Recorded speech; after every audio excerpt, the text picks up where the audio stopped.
Good evening, ladies and germs. I hope you are doing well. Take a look. It's been so long since we've been together in a live stream format that my entire room has changed. And by that, I just mean that I painted my armor. It's all green now, which matches the background a little bit too much, but it does look sweet, particularly in person. I put some extra layers of plastic drip on it. I also, I figured like I was expecting everyone in my Warhammer streams to, just donate millions of dollars to me so I could fill these up with Warhammer models. Unfortunately, that didn't happen. So I just filled them up with books instead while we're waiting for the $1 million checks to come in.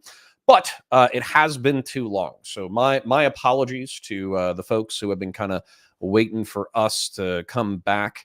And, my sincerest apologies. We have been busy, just to kind of catch you up on what we've been busy with. So, number one, maybe about a month ago, I went to a Warhammer store opening in Huntsville, Alabama. It was awesome. Mastermind Models and Miniatures. If you watch my Warhammer content, Fearmonger, it's in the mail. Thank you kindly. But Mastermind Models and Miniatures is the paint studio that I've been working on probably for 2 or 3 years now. They're in Huntsville, Alabama. They just opened up a second location. They're doing very well. We helped them sell a bunch of paint jobs, and as a result, they wanted to bring me out to the store, show me what's going on, et cetera, et cetera. Beautiful trip. Had a blast. I don't like flying, but I did take my pills and just, give my balls a tug, and we made it. We made it, and then we made it back. Then after that, I did go to Milwaukee, Wisconsin for a PVDGG event. I was in the background almost the entire time. I was just doing logistics, so you probably didn't see me as much, but I did get to hang out, do the creator meet and greet. If you guys were there, awesome. If you're not local, don't worry about it. But it was good. It was actually very similar to lots of content drama to discuss. Indeed, Christian Valeris. As a matter of fact, while we're waiting on our guest, I am happy to kind of answer any questions or concerns that you guys have while we're waiting on our guest. But that event was great. It was very similar to Cincinnati. I think it was 200 to 300 folks showed up, canvassing, running all the time. There was food. It was a nice hotel. Kind of a fun atmosphere, lots of young people touching grass, all that kind of stuff. So overall, very good. And we actually did go to, and I see my buddy Seph here. I'll let him set up a little bit before we get him in. I think he can hear me while he's in the backstage. But basically, it was good. And we went to a Trump rally with Mr. Adam Mockler with Pondering Politics, and got to hang out with those guys. Obviously, we had some pretty contentious debates while we were in the car on the way to the Trump rally. And when we got to the Trump rally, I was like, listen, I don't agree with these people about a fudging thing, but these are absolutely my people. They look like, firemen, EMTs, cops, veterans, bikers, alcoholics, blue, what would you call that? Blue dog Democrats and also conservative Republicans, and they just look like decent folks. So while I wouldn't trust them for political opinions, those are the people that I grew up around, and I'm actually married into. That's my wife's entire extended family. So so overall a good time. And then we had the hurricane. I actually had to leave a day early because of the hurricane. So it looks like we were going to take a direct hit from Hurricane Milton, which was kind of a lame name, but it did go a little bit south of us. It smacked up Tampa pretty hard, but Orlando did pretty good. I think the highest miles per hour we got was 70 miles an hour, which isn't too bad. And we lost a few tree limbs, and there was some flooding. We got 2 inches, 3 inches of flooding. And what I mean by that is 2 to 3 inches up to my doorway. Like it was maybe an inch or two below my doorway was how much rain we got, but we didn't get any water damage on the inside of the house. I live in a cinder block property, so we survived the hurricane. And then this is my last weekend before I go on a men's retreat. My father-in-law, he runs a drug rehabilitation center for men, and they're going on a 4-day retreat. He invited me to go, and I'm going to go. I'm going to go hang out in the woods. I'm not going to have a cell phone, and I'm going to meditate and think on my life and think on next steps. So yeah. But I'm going to go ahead and add Seth. We're probably just going to get into it. But Christian Valeris, I do appreciate you guys being here. We're already up to a few dozen folk cross-platform on here. So, be sure to like the stream. That way people know we're live. Be sure to follow. If you're not following, become a Twitch, YouTube member or subscriber, whatever they call it these days. And then also, if you have questions or concerns, don't hesitate to put it in the chat. I'm going to bring Seth in and see what's up. Pretend to be an addict. What you in for? Have you heard of Warhammer 40K? True. I could just be an addict on the trip. But good evening, Seth. Can you hear me? I can. Can you hear me? I can hear you Okay, well. so that StreamYard link you gave me, is it that just to connect, like to talk to you, or is that also like what you're streaming to, or is it a different thing? Are you streaming to YouTube or Twitch or what? So I'm streaming to YouTube and to Twitch right now. We are live, so minimum of profanity, please. But but we're live right now, and basically it has an overlay and all that kind of stuff. I did used to use OBS and then use Discord as my, I don't know, like a screen capture basically. But I did switch over to StreamYard recently just because of some of the features it has. So we're live on that. So I'm asking that, just to know I'm on stream, but just so I could share with a couple of friends. So is that twitch.tv/counterpoints, or is you swinging different? Because I know at some point your Pretty channel sure. became 2 channels. Okay, all right. Yeah, So pretty sure. And then, twitch.tv/counterpoints, it should be live on. And then also just counterfire on YouTube if that's not working for whatever reason. all right. And Astronaut Farmer, good to see you as well. So sorry that we've been missing you as well. And then Jake S, good to see you as well. Long time no see. I hope you and the family did well in the storm. And Jake is a local friendly face. So he's a good duder, good duderino. And then Michael Smith says, "Does Adam have worms in his brain?" So, and Tiberius says, "What's up?" Yeah, good evening, everyone. So, just to actually catch you up a little bit, and Seth, I'm going to have you introduce yourself when you're ready. Sure. But Yep. kind of I would say one of the recent dramas that happened was Sitch and Adam, who I feel like actually do represent a healthy chunk of my perspectives in the political scene of being like anti-leftist, center-right, centrist, whatever. Adam has been, I would say, being quite waffly in my estimation with his opinions, and some of the things that he said I considered sweeping for Trump, which frustrated the crap out of me.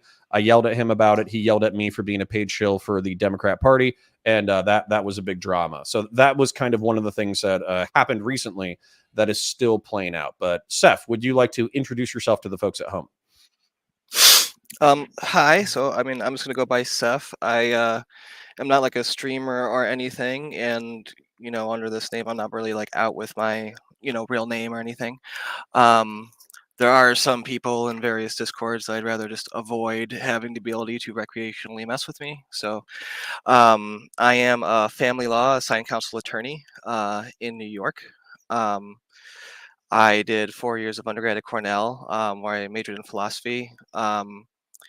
And again, that's probably the last of the personal information I'm going to give, just to make it harder for people, because you know how people can be nutters with just connecting 2 pieces of information and finding, Of and then course. they're messaging your mother all of a sudden. Um, and Well, yeah, so I guess I go around, I hang in various discords. I like to talk about philosophy, moral philosophy, and I like to talk about politics. And seems like seems to be a little bit in your wheelhouse and your interest right now. So I just figured I'm not particularly expert. I'm not going to be citing at you like, you need to be reading this exact author or else, blah, blah, blah.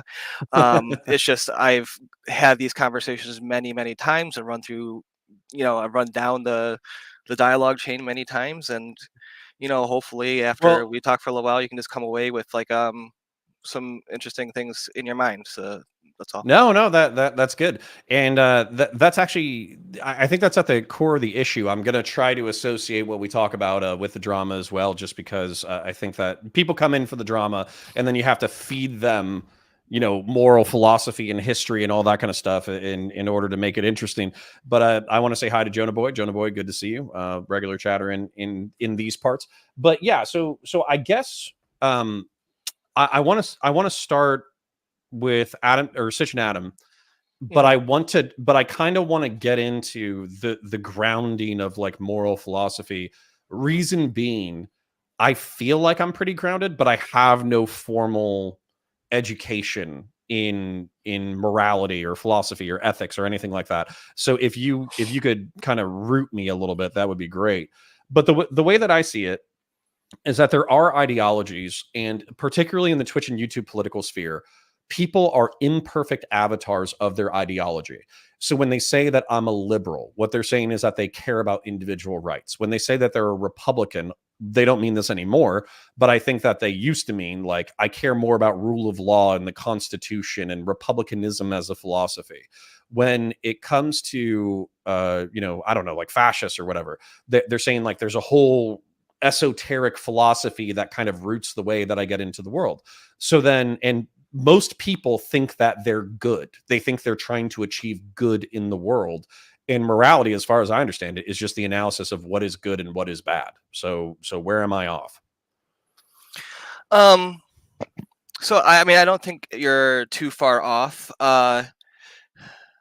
It's hard to pick an exact starting point, so I'm just going to start from like a very, very broad frameworks of like Intro to Philosophy 101, like various ways to do morality. I'm gonna skip to a TLDR and say I'm a consequentialist. You can call me a utilitarian. I think that's the best approximation of what I am. Um, how I think of morality, first of all, like at the absolute basis level. Well, at the absolute basis level, you just need to realize that everybody is pulling themselves up to by their bootstraps to some extent. The idea that you're going to go around and like look through a microscope and find out, oh, I've discovered, morality is. I mean, so how should I put it? Like, I want to ground ourselves in we are we are meat machines, right, that have evolved with various pressures to survive in the savannah, and then various pressures have been selected since then, and there's no reason to think that the way our brain was evolved was to be responsive to um, exactly the way the world is and understanding it, right? We are pattern-seeking mammals. Well, Um, let me ask you a question right there already. sure. So Vosh famously has the consequentialist analogy of like, well, and I'll save the sexually gratuitous metaphors and just go with violence instead. Hmm. So he uses like aliens come to the planet and they say, hey, unless we like kill this innocent child, we're going to blow up the entire planet, and therefore, from a consequentialist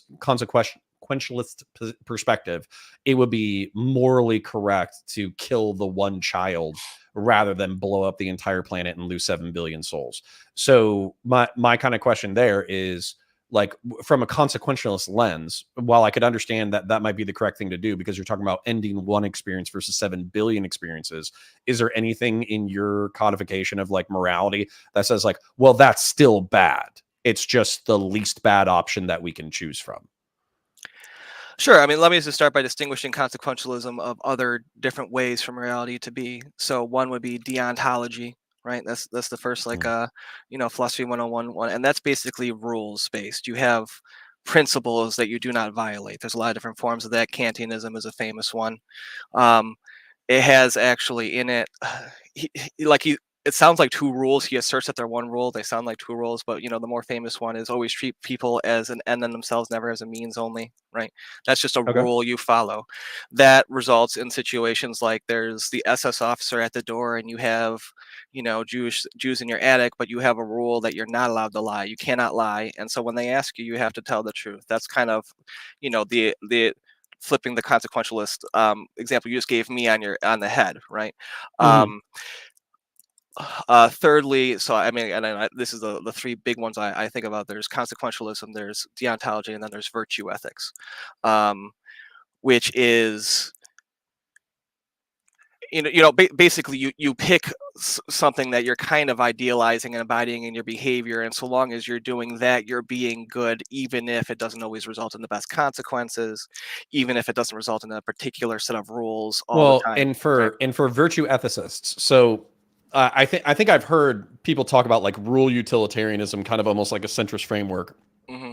And then I think I've also people talk about like pragmatic virtues or pragmatic deontology, which seems to be like the blending of these like two ideas, which is basically like we follow the rules that we think will affect the greatest result.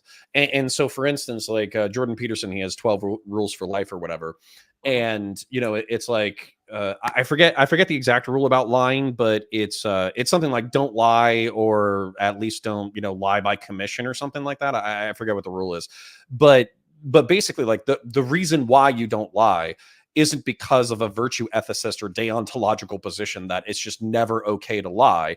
It's just that almost through a utilitarian frame, the less people lie, the better the world is, because everybody can navigate reality better. And so what starts as like a virtue, or it starts as a deontological position, actually becomes a consequentialist position. So, what does our philosophy 101 class say about that? So I'm gonna now start asserting like how I view things rather than the philosophy 101 perspective. That was all I have for last philosophy 101 is, there's rules, there's virtues, and there's looking at things and consequences, and those are the three ways generally you can do things. Are there So, any others that are popular, or is it really just like those two and a half? Because I would see like virtue and rules as like parallel, and then I would see consequentialism as the other one. So are there any other popular philosophical moral analyses, or is that really just it? um, I mean, I'm okay with that so just being it. I was just wondering if there was anybody else who had thought of anything else. So I'm sure there are, but I could also imagine ways in which no matter what you come up with, I can kind of strain it into one of those three categories. It's Okay. kind of like I've just did like an either it's A or it's B, and so like what if there's a weird type of No, A? I'm You know what I I'm mean? Like sorry for interrupting. I just wanted to sorry. know if there was some like weird occult philosophy cadre. But no, please Let me just say tell me I where don't you are. I have zero clue about Eastern philosophies and moralities and ways of thinking about things. So Okay. let me just flag that right out of the beginning. Um, so in my own view, why am I a consequentialist? Why am I a utilitarian? Well, first of all, you mentioned lying real quick. I just want to flag a really good book by Sam Harris called Lying. Very short read. And Mhm. he makes a couple of points in there along the lines of what you're making, including, and I think this is worth thinking about, that when you allow yourself to lie, you allow yourself to live in ways which are not good for you, which you would not be able to live if you were not lying. Like it would be much more difficult to be like a drug addict, like if you weren't also lying to everybody all the time about whether you're high at any given moment or why you're doing things and so on.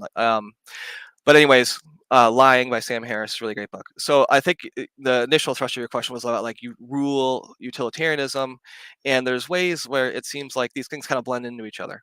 Now, my answer to this is that consequentialism is just kind of like the best, and that what you're seeing when you're seeing all these things that kind of seem to be interrelated um, is everything kind of eventually collapsing down into a consequentialist framework. So, like, if you come up with a virtue, right? So let's try virtue ethics.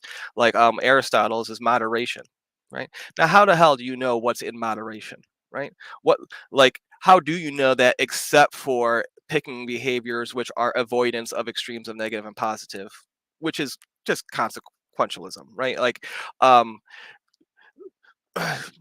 Yeah, which you yeah, could assign like, to a virtue. mhm, And the only reason why I would separate out virtue ethics, just as an example, Taftaj, very interesting, gal who studies dissident right wing philosophy or whatever.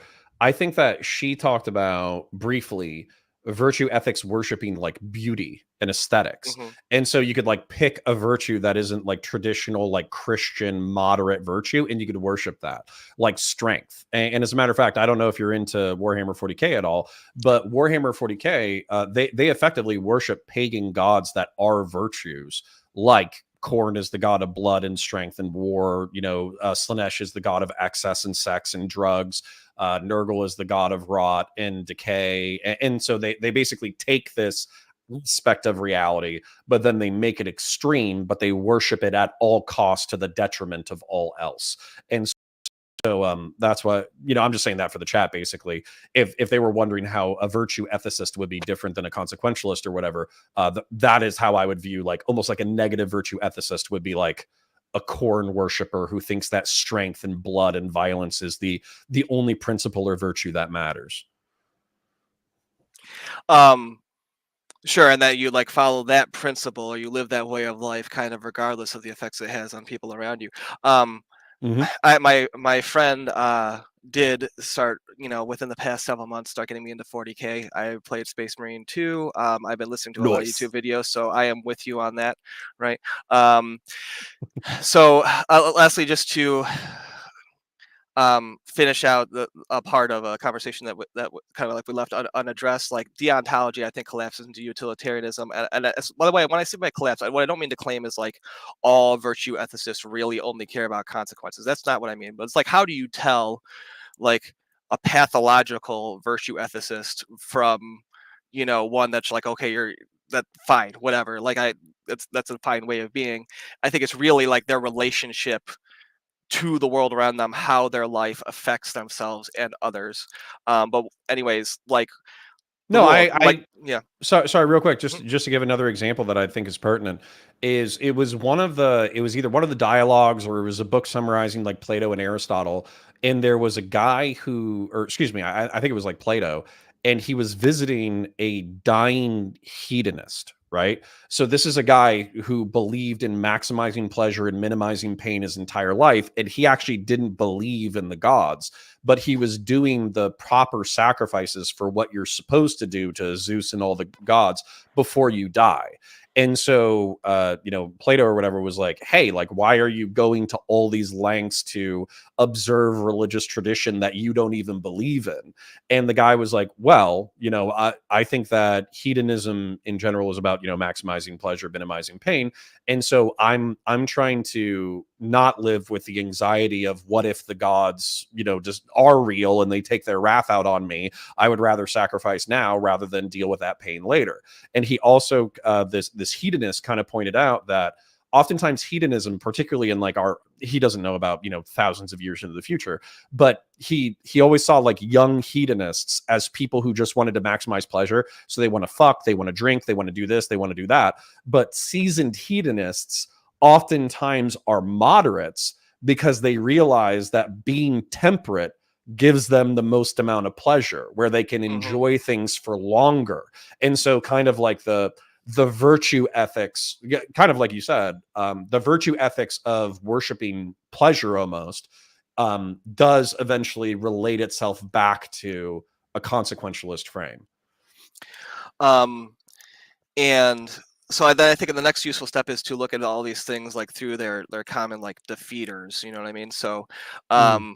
so basically, my allegation is that for everything, like don't lie as a rule, right? You're going to have the um, Jew in the attic, not SS at the front door situation, right? Such Mhm. that the only thing that really makes sense is to break that rule, or else you're being kind of a psycho, right? And but Mhm. and ultimately, that's how we're going to have to end up like getting our boots, like lifting ourselves up by our bootstraps a little bit in the comes to the moral epistemology is something like that recognition. Um, I think the same thing would be true. Like, so if you come, I mean, with like an ethics of moderation, right? I mean, I could imagine that being pathological. Like maybe like you're a fireman and you're like, well, I've put out more fires than usual, I've saved more kids from houses than usual this year, and I need to moderate that, so I'm not going to do this one or something, right? I'll do um 30% less. yeah, you know what I mean. And so I Sure. mean that's just my general assertion about, and so the easy way to conceptualize that is just imagine a rule, imagine a virtue, and then it's like break that or or the world explodes, right? Now Sure. you might want to lower that particular hypothetical a little bit, because the world exploding will often result in a direct minimization of a lot of other virtues, but really just make the consequences super bad, you know. Yeah. um so Well, part of yeah, but this. then how does not everybody in philosophy just like end up at like a rule utilitarian, rule consequentialist like lens then? Because like at least my understanding anyways is that like a rule utilitarian, it's like you follow these like cores of like values and rules or whatever, but it's largely in service to like the broader good. And so you would like in the scenario of like, well, should we shoot this kid in the face in order to prevent aliens from blowing up the planet? Like a rule utilitarian might say like, yeah, ultimately, like the consequences if we don't kill this kid are disastrous. We're talking about ending all of human life on the planet Earth. Therefore, we kill the kid. However, we're breaking a rule in order to do so. Therefore, we can acknowledge that it's bad. Um, Let me provide even a little bit more of a Steelman example than that Vosh one, because I think the Hmm. Vosh one, I mean, it has the blow up the world problem, right? Like if your result was moderation, right? If the world explodes, there's nothing to moderate about. There's the world exploding, and so many different virtues that you're really not telling anything by saying or the world explodes type examples. So I think a better one that I remember from philosophy class was like, uh there's this town and there was a murder, it's an unsolved murder, and you have a guy who nobody likes, and the sheriff like knows it's not the right guy, right? But the Mm. town is like calling for blood and things are going to get out of hand, right? And maybe there's going to be some pogrom against this community or something, right? Things are going to be awful. And so the decision is, do you hang that guy in front of the crowd saying, okay, we caught the murderer, right? Or not, right? Does it, you feel like that's a more compelling example?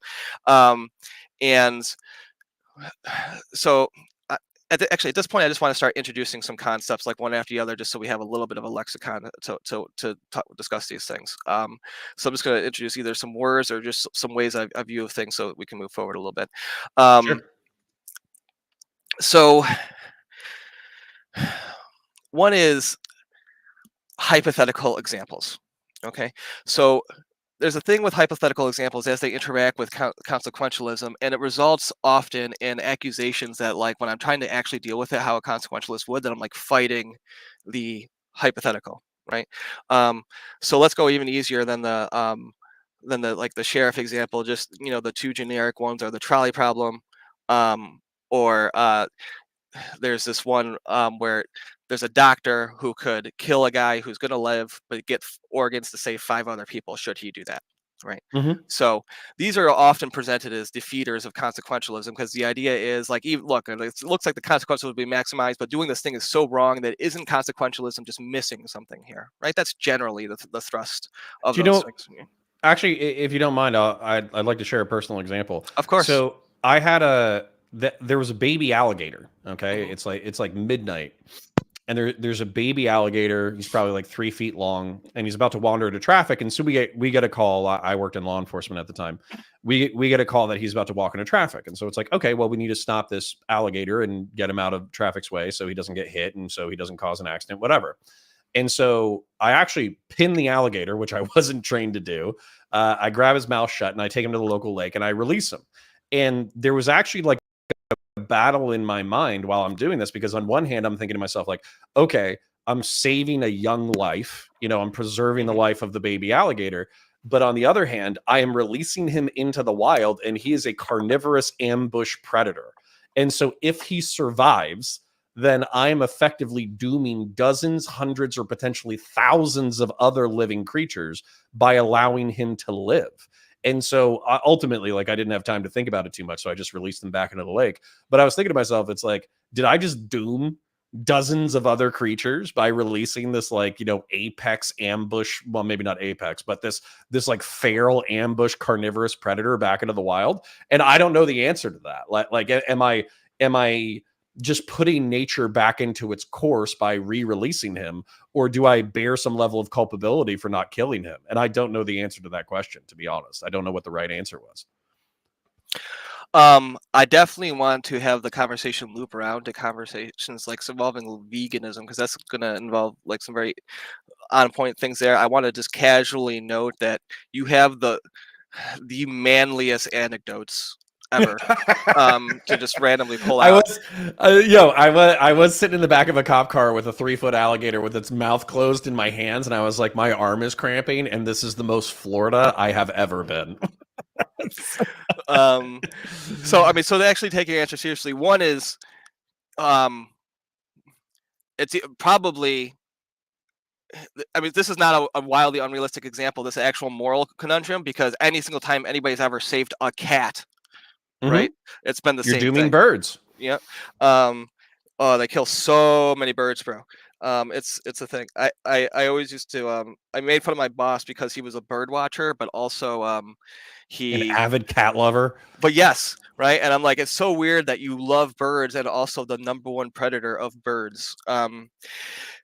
Anyway, so to answer to like here, like, so the point I think of moral philosophy is not like you get an exact answer, but it equips you mentally to even just grapple with the problem. Okay.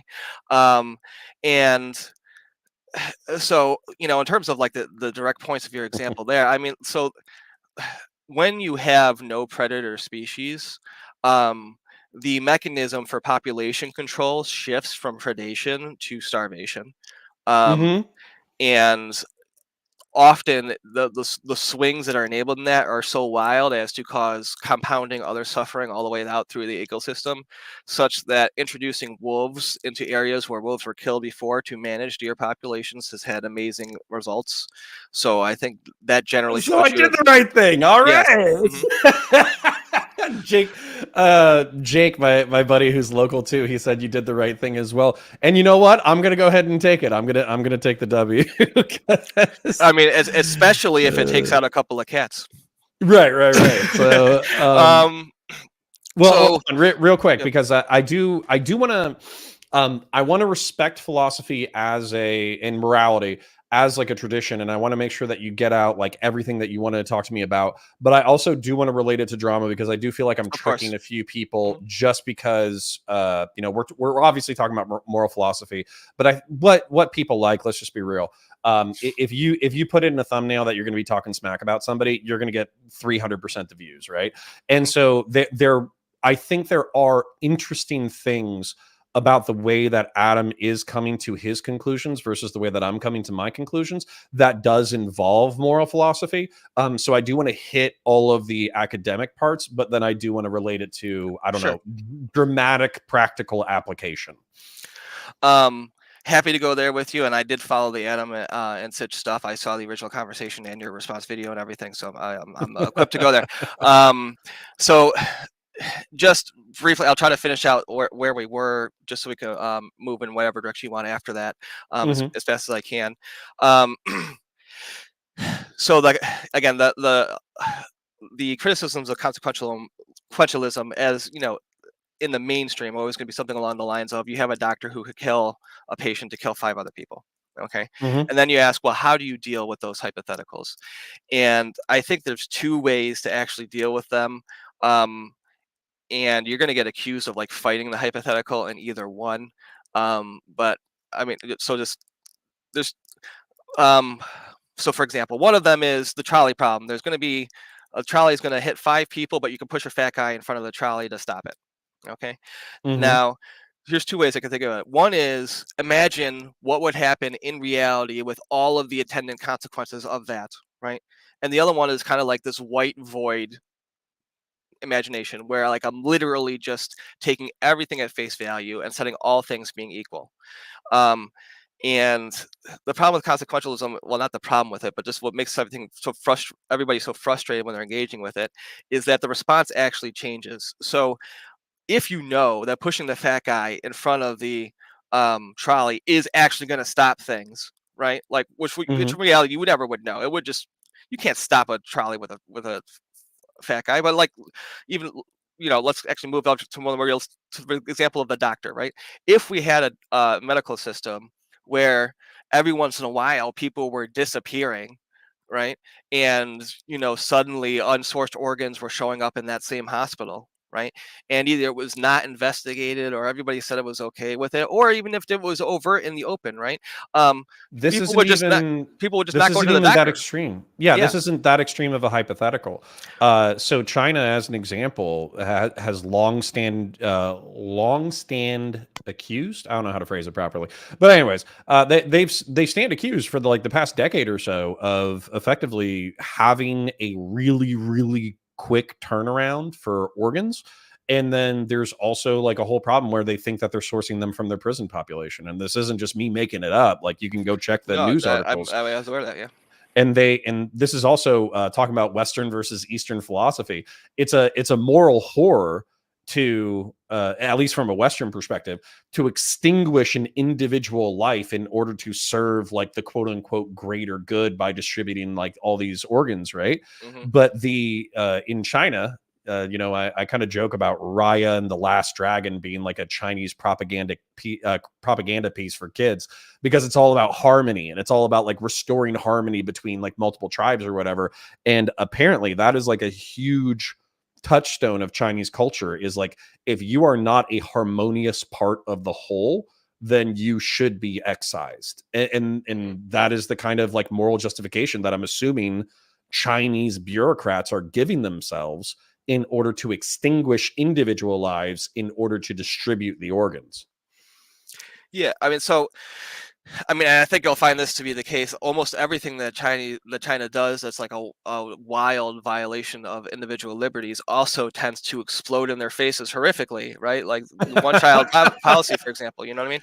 Um, so I mean, so bring it to the doctor's example. So one response for the response from the consequentialist slash utilitarian in the one example, in the real world example, is doing that would actually just be bad on its like on utilitarianism's own terms, right? There's actually not a contradiction there. Utilitarianism is equipped Mm, to say why doctors organ harvesting people is bad, right? mm, But then the person's like, well, don't fight the hypothetical. Let's say that they get away with it. Like we know that they're going to get away with it. That, you know, like we add all these things that are like, we know like every single negative consequence you're worried about, we just know it's not going to happen. Let's just stipulate that. Well, and mm. then, you know, my response ultimately is, because what they want to do is then take that situation and then when you endorse something that seems bad in our world, like hold it against you, like, see, oh, consequentialism is actually bad, it endorses this crazy thing. But Well, it's like, in but you removed all the consequentialist variables that yeah, would preclude you from that action. Yeah, and exactly. that's actually really funny and interesting too, because that was there was this tanky who had a Vietnamese girlfriend who got into a fight with Vosh, and I forget the exact drama, but he was not accepting like any hypotheticals at all. And he kept calling it like idealism or ideology or something like that. And he just kept saying that like every metaphor that Vosh was using was not tethered to reality. But I felt like he kind of jumped the gun a little bit, because there are ways in which you can tell, or you can tie these like these moral quandaries to real world problems. But he wasn't willing to accept any of them, because I think that the tanky thought that it was like liberal bourgeois thought that allowed the Western world to justify the horrors it perpetuates in the name of like some higher ideal. And so he only wanted to deal with like, you know, material reality and choices that should be made in material reality, not necessarily like extrapolated morality. um I am with you on that, and I want to say like one last sentence to finish that up, and then I'll move on to Adam Friended. Mhm. So just to finish that up, I think it's a strength, not a criticism of utilitarianism slash consequentialism, that it does give you a clear answer and way to think about things in worlds which are fundamentally unlike our own, which most of these hypotheticals are. You're imagining, like, you know, imagine a world where things work totally different from how they actually work in real life. What would you do? Consequentialism would say you would do one thing. Yes, it sounds weird to us applying the intuitions we developed in this world, but that's inappropriate to apply the intuitions we develop in this world to that. If applying the intuitions to that other world is all it took, then we wouldn't even be doing this in the first place. We have no need for moral philosophy. We'd just be sheer intuitionists all the time. Um, Because so your intuition would be fundamentally correct all the time. yeah, Yeah. exactly. Nice. Um, so all right, now moving on to Anna Friendly. Here's the problem I have with a lot of the Well, ways that before he you move approached that. on, let me Sure, do sure. a little shout out. Hmm. So, ladies and gentlemen, thank you to the 50 people cross platform who have shown up so far tonight. I appreciate it. Please like the stream. That way, other people know that we're live. That way, they can see us in their feeds. If you are not a follower on Twitch, then go ahead and become a follower. If you have a Prime sub or any other kind of sub that you would like to donate to the channel, please do so. My apologies for not being as live and frequent as we have been. As we discussed at the very beginning of the program, we've been incredibly busy with real world things, but I do hope that you have been enjoying effectively what I would say is political drama commentary videos under 20 minutes that I've been uploading 3 to 5 times a week for your viewing pleasure. I think I'm just going to go with that model, just because it's something where I can do minimal commitment but still get out content to you frequently. So if you've been enjoying that content, obviously go watch it. I think it's fun. I'm trying to blend highfalutin ideas along with drama. That way people can get a little bit of broccoli with their steak and eggs, I guess. Speaking of which, that's kind of what we're doing now. So we've been talking about moral philosophy for about 38 minutes now. That's kind of like what, and by the way, like it's good to hear this from somebody who's studied it, because now I know that I'm not a total moron when I'm talking about these ideas. And so now we're going to be moving into the Adam Friended beef. And actually, Seth, can you indulge me for one more minute while I kind of give people backstory just in case they haven't heard it? Of course. Yep. Go. Okay. So I want to say it's probably about 90 days ago now, but it could be longer. It was before Biden dropped out. So maybe a week or two before Biden dropped out. And what Sitch and Adam were arguing about on stream, which I saw a 5-minute clip of, was the fact that Biden has no mental capacity whatsoever. So if it's a choice between Biden or Trump, they would rather, or at least Adam Friended, would rather pick a competent scoundrel. I think he phrased it in a later tweet. He would rather pick a semi-competent scoundrel rather than a totally mentally incompetent, basically potato. And Sitch, on the other hand, said, well, even if that's the case, that it's like Biden versus Trump, Trump did something so morally egregious and outrageous to the Republic when it came to not just January 6th, but his actions around propagating voter fraud but never proving it. I cannot support the man. So unless the Democrats run a child predator, alien cannibal, I will not be able to check the vote box next to Donald Trump's name. So Adam Friended was giving him flack for that, basically saying that that was a personality issue, and that was the 5-minute clip. Well, I went into basically Orange Man bad. So he dismissed Sitch's criticisms as Orange Man bad. Well, I saw that clip, and my problem with that is that Sitch and Adam have claimed, or I believe they've claimed, happy to be corrected, that they are effectively anti-leftist liberals, right? They're people who care about individual rights. They care about the republic. They care about people being able to express their ideas in a free society. They care about, the Bill of Rights, et cetera, et cetera. But they just happen to be anti-leftist because they think they're undercover commies, which I agree with. But when you're talking about attacking the core of the republic by saying that like this election was stolen, but then never proving it, then I don't think that you're like Kamala Harris who's trying to chip away at my gun rights, or you're the Biden administration or the Obama administration chipping away at my free speech through social media stuff. You're not chewing around the edges. You're attacking the core of what I think the United States makes the United States of America worthy of defense and worthy of a future. And so I took issue with that. I tried to talk to Adam about it. He wasn't interested in defending himself on Twitter, which is fine. Pisco and Hutch were being rude and shitty to him. And then when I'll try to wrap this up. But when the hippy dippy drama happened, where actual Justice Warrior was accused of being a liar by Destiny, and I defended him a little bit, I mentioned in a conversation with Destiny that Adam Friended was audience captured, or I believed him to be audience captured. Adam Friended took huge offense to that. He did not like it at all. And we had a pretty contested conversation in which I basically repeated myself. And I felt like, I don't think that a liberal would be considering Trump as like a good avatar of liberal ideas unless they had effectively thrown out their entire moral system. And I kind of stand by that. But yeah, that's my summary of the drama. So do you have anything else you want to add or respond to or criticize or please go. All right. I mean, so I have a lot of feelings about this. It evoked a lot of feelings in me watching this. So one thing is,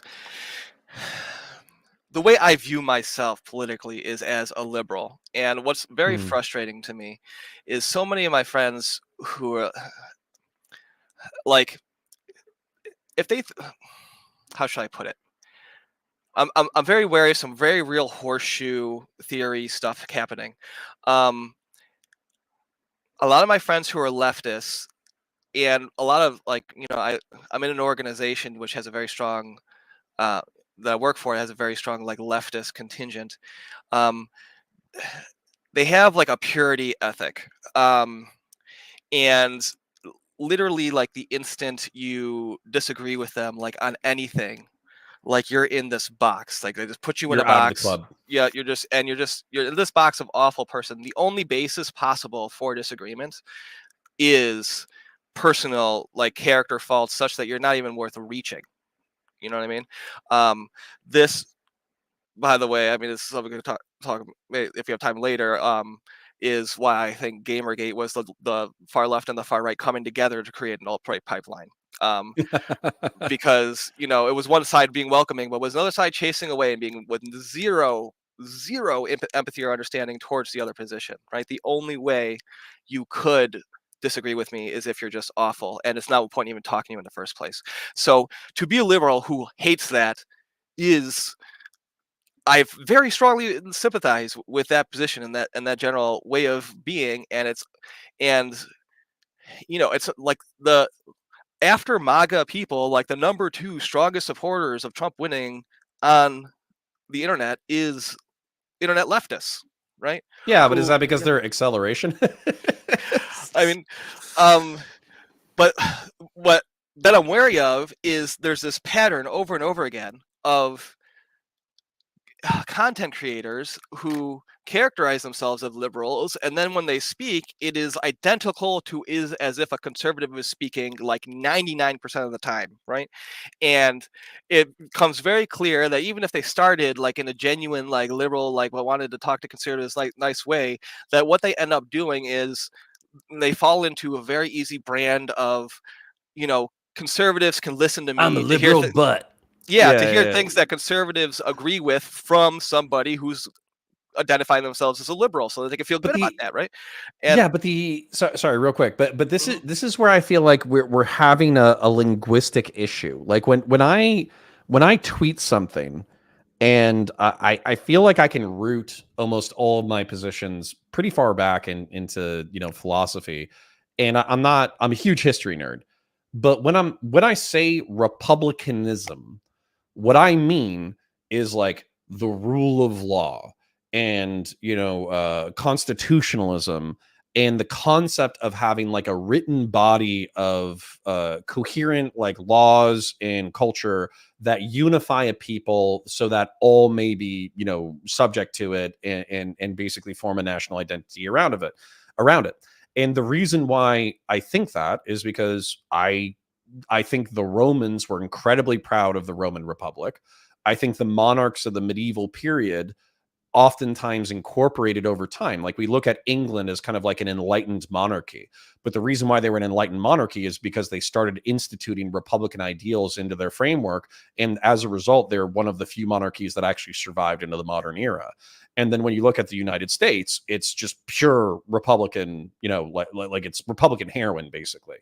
And so the republicanism and liberalism is not contradictory at all, but uh with liberalism you're talking about like individual rights and basically allowing people to be as free as they can be without intervention. And so these aren't contradictory ideas. And so if somebody is saying like, well, I'm a liberal but I happen to agree with all these republican ideals, that's not necessarily contradictory. But what people mean in the modern context is I identify with this political tribal group and I'm advocating for them 100%. I agree. So I identify as like a 90s liberal. That's like where I am right now, right? Is That's a lot what of people. is what it was to be like. And so it's a frustrating fact of history that um, there's big L liberalism and little L liberalism, and we use that in like a very similar topic in a way that people use very undisciplined manner, right? Mm. So I'm a liberal, like what Rush Limbaugh meant when he said liberal, right? um, and you know, like I've just watched, Dave Rubin was a liberal, and then he's just like straight up a conservative shill. And then Tim Pool was a liberal, but then he's just like straight up conservative shill. And what's frustrating about dealing with Adam and Sitch is that it feels like Sitch like really is like the real deal. You know what I mean? But because of their joint presentation as like one entity, it's like this structural Mott and Bailey, where you know Adam is clearly audience captured as hell, right? And but like you can't Don't say talk that about to his face. but you can't talk Don't about say their that to his face. but you can't talk about their show being that way because Sitch isn't, and he feels really like strongly against that. But like at some Okay. point when you're Mm. when you're saying like you're a liberal, but but you have to vote for Trump um Biden is just so far gone that you need somebody in this like who's alive in office. Like, okay, but then that issue gets resolved, and then you go from that to Kamala curious. Okay, stop pretending to be a liberal, and then when you talk to him, it is like the most generic, shallow, like lobotomized Trump, like MAGA, just like base level. Like, well, when you tell me I shouldn't vote for him, that just makes me really want to vote for him. Okay, No, so but okay. like I Now, think that's now I'm going to literally start being mean. that's like a direct quote from him, right? No, not only is it a direct quote, but I'm just going to be mean. Okay. Normally, I used to pull punches because I felt like I always. I'm just going to be real. I always wanted to socially network with as many people as possible because I'm a fairly nice guy. Like if you're chill with me, I'll be chill with you, right? Like that's the way that I've always operated, and I'll still operate that way to a certain degree.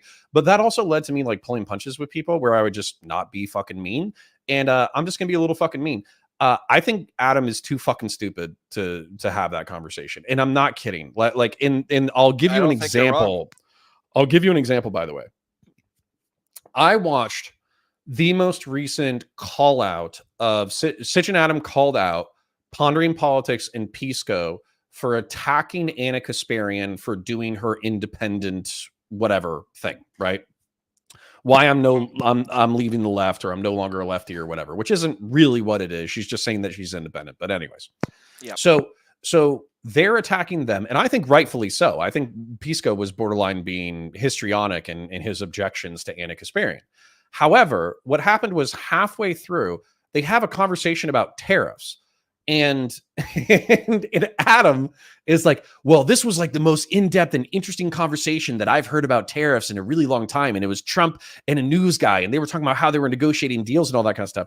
And Sitch has to like stop and walk through each step of how, like, even if you think tariffs are a good idea for the United States to domesticate national production, you are still increasing the costs of consumer goods to the average American, and that is going to screw over the average American. And Sitch does it step by step by step by step, and Adam cannot catch it. And even if he tried to catch it, I don't think that his perspective would allow him to catch it, because then he would have to walk back like, oh, Trump's like a genius on tariffs. So like he just doesn't. He is physically incapable of understanding that after tariffs, even if you succeed in onshoring domestic production, goods will still be more expensive. He is physically incapable from understanding it. It's fucking amazing. Excuse my French. Yeah, it's like inflation is such an issue that we need to have Trump in office so that he can pass another gigantic tax cut, deficit spend more for no reason, right? And then pass tariffs, right? And then somehow magically, like he's the best president ever. Yo, like, and by the way, like, if you said, okay, if you had the competency, or if I was debating somebody who said like, well, I think that the economic growth by deporting a whole bunch of Hispanics, that way, like, Americans have more jobs available, cutting taxes and regulations so the economy booms, will outpace the inflationary acts that, we just mentioned, right? Then I would be like, okay, at least you understand that these policies are going to be inflationary. But he doesn't even seem capable of like wrapping his mind around the idea that, like, if you're bitching about inflation, probably the last thing you want to do is deport 6% of your workforce and then tariff international trade, if you're talking about inflation from a consumer perspective. Yeah, let's just make services way more expensive and goods way more expensive, like, at the same time, And by the way, like, I don't want to say like I'm not totally comfortable, right? Like I work a job and a side hustle and a side hustle to my side hustle, right? Like I'm not totally financially comfortable, but I will be able to weather that storm. Whereas the people that were ostensibly like, claiming to represent are the people who make $30,000 a year and have been turbo screwed by everything going up by 30 or 40%. That's who we're supposed to be fighting for. And yet at the same time, I'm sorry, I'm going down a rabbit hole, but I did take psychic damage in that conversation, and I'm trying to get it out. Well, here's the thing that stuck with me. Maybe you can commiserate with this. Well, here's two. Just remind me that there's actually two things that really bug me about this conversation. So one is, how can you be super duper pissed that somebody is misrepresenting what your views were when you refuse to say what they are? And I just had to go back and watch 10 hours of his content, though. Yeah, but like, and then when you do that, you go back and you see exactly what you said was going to be there the whole time, right? So like the only way, and like, that conversation could reasonably move forward if he was in a position to be like, no, so you're saying that, but actually, if you look at this thing I said, you'll see that you're wrong about what you just said. You're claiming about me, right? Like, but that can never like, the thing that they were mad about like originally they spent like half the time yelling at you about was like, you know, and I understand You're there's a feeling. misrepresenting me. Well, like it was just you asking like, do you believe this, right? And then he refused to ask, you know, to answer that, right?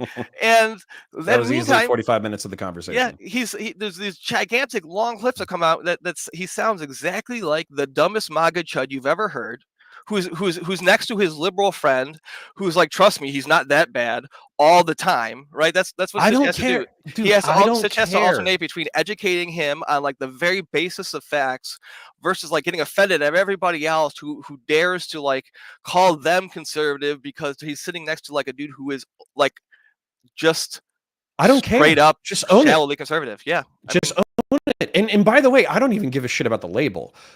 Real quick, I do want to answer a question in chat though, because I feel like this is asked earnestly. Sorry, one sec. Brian 240p says Turbo screwed your mom last night. Thank you. Like, okay, so what's the takeaway? This was the earnest question. Wouldn't the businesses start hiring citizens if deportation starts? So what's the takeaway? I want you to try to follow me, and I'm not trying to be condescending or pandering or anything like that, okay? So let's say we can do exactly what Trump wants to do. We freeze the border. There's no Central American immigrants coming in. We take, I think it's actually 11 million, but I keep hearing 20 million, so I'm using 20 million. We take 20 million people and we deport them. They're gone. That's 6% of the workforce.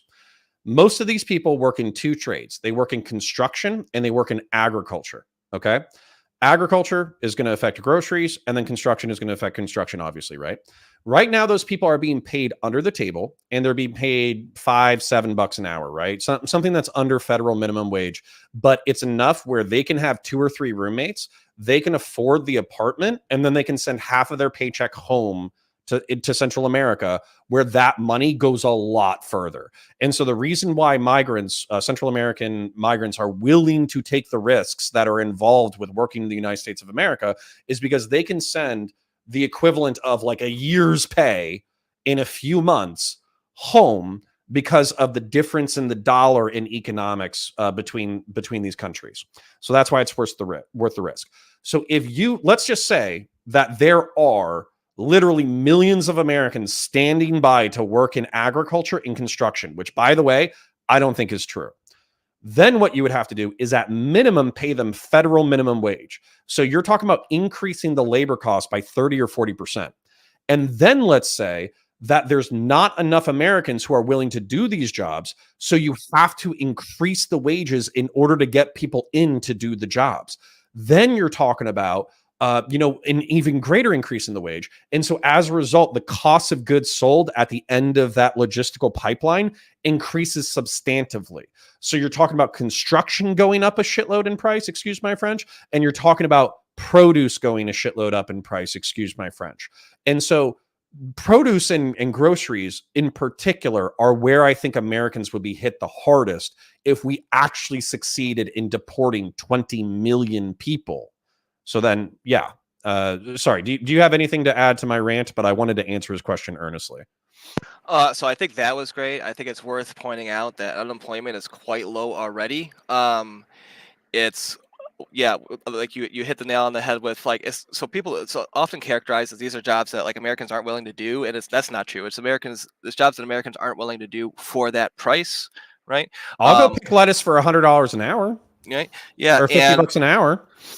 And you also have to consider that where labor is a main part of what's making a good expensive or not, or profitable to produce or not, the next most cheap thing to do besides having Mexicans come here is to just build a factory in Mexico, which is not going to help Americans get jobs.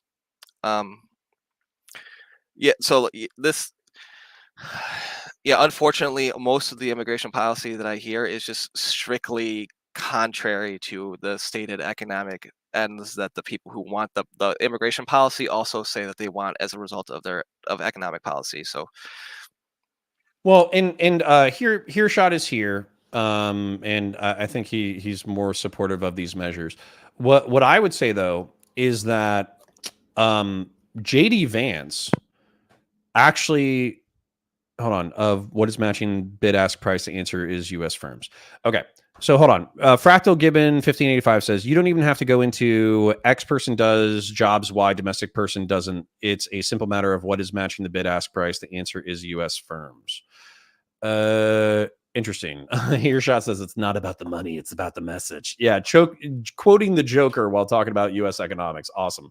So, anyways, but what I like about JD Vance was he answered this question earnestly. There was a interview where they asked him exactly this. They said, like, well, you're talking about reducing inflation, you're talking about this, you're talking about that. Isn't deporting 20 million people going to screw over the US economy? And what he says is like, well, for me, this is more of a moral issue where we have set up an economy where there are things that Americans need to get done, and we're effectively importing a cheap labor force. And he didn't use the word slaves, but I think it was inferred. And I would love to restructure the economy so Americans work for just wages.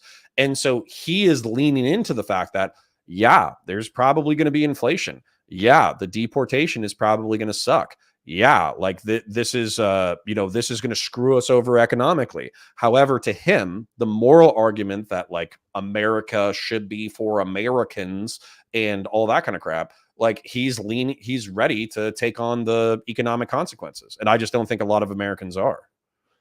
I that's a common rhetorical game that politicians play, and I'm not very impressed by it. So where they go, oh, if their policy would result in good consequences, they would be saying, well, you should do it because it has good consequences.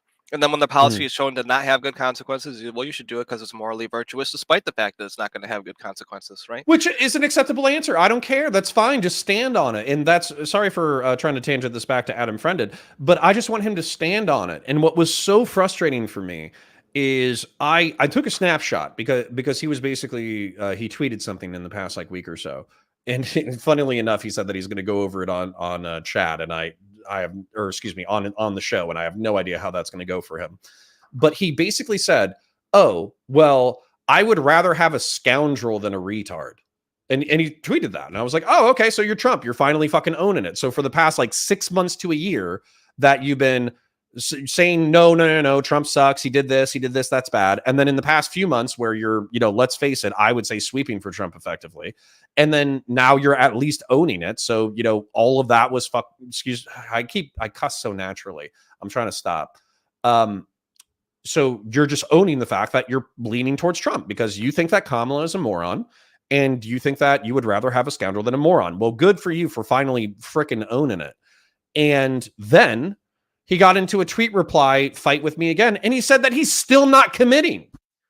It's like, are you kidding me? Like what other information could you possibly need? Like, it's either going to be Kamala is a closet communist, which, by the way, I don't think this at all, or she was a giga progressive, but now she's pandering to centrists in order to win, which, by the way, I think that's what's going on. Or it's going to be Trump, who might talk about securing the border, not getting involved in foreign wars, and controlling the debt, but he's an incompetent buffoon. So pick one. What is the lesser of two evils in your estimation? Pick it and defend it. So I think what you're seeing there is just him having to walk this line between saying the conservative things that his audience wants to hear and him having to, at least have a veil of defending his brand as the liberal who's saying these conservative things that they want to hear. I mean, what is the point of listening to him if he's not a liberal saying those? Well, no, that's why he's acting that way. I think is because he cares. They have to always maintain, I'm a liberal who's just saying these things because I'm so repulsed by how far the left has gone, not that I'm just a conservative who's calling myself a liberal, so you'll listen to me more. Like, but I don't see, and the reason why I don't, and maybe I'm being a bit of a simp. The reason why I don't have these problems with Sitch is because I expect if Sitch takes a position, he's going to stand on it, right? And he's going to be able to articulate the why he's thinking the way that he thinks. And that was one of the really interesting things about. Sitch is also actually just a liberal. Well, and I don't care what his label is necessarily. But what was really interesting was he was saying some pretty Burkean conservative things when he was talking to Adam in that 5-minute clip where he was like, listen, I'm big on the rule of law. I'm big on constitutionalism. I'm big on process. And so I want to secure, or excuse me, I want to maintain these like social traditions that I think are important for the peaceful transfer of power. And Trump attacked the core of that. And I was like, wow, sounds like you want to conserve the quote unquote liberal institutions of the United States of America. Welcome to being philosophically a Republican. Now, you can be more Democrat, be more liberal, more pro weed, more pro abortion. But at least you want to preserve the Republic, which is something that I care about.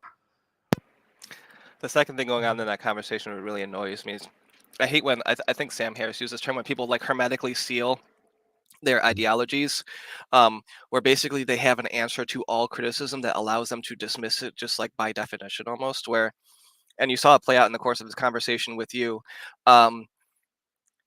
If you're strongly disagreeing with him, it's because you're an ideologue, right? And Yeah. if you're and if you're an ideologue, then I don't have to explain to you what my position is because you're bad faith anyways, right? And the source of you being an ideologue is that you don't know what my position is because you're saying I'm a conservative when I'm not, and then you create a full circle of stupidity that self-reinforces and is immune from all criticism. And any single time you get hit on one, you just move to the next thing. Okay, but here's the thing.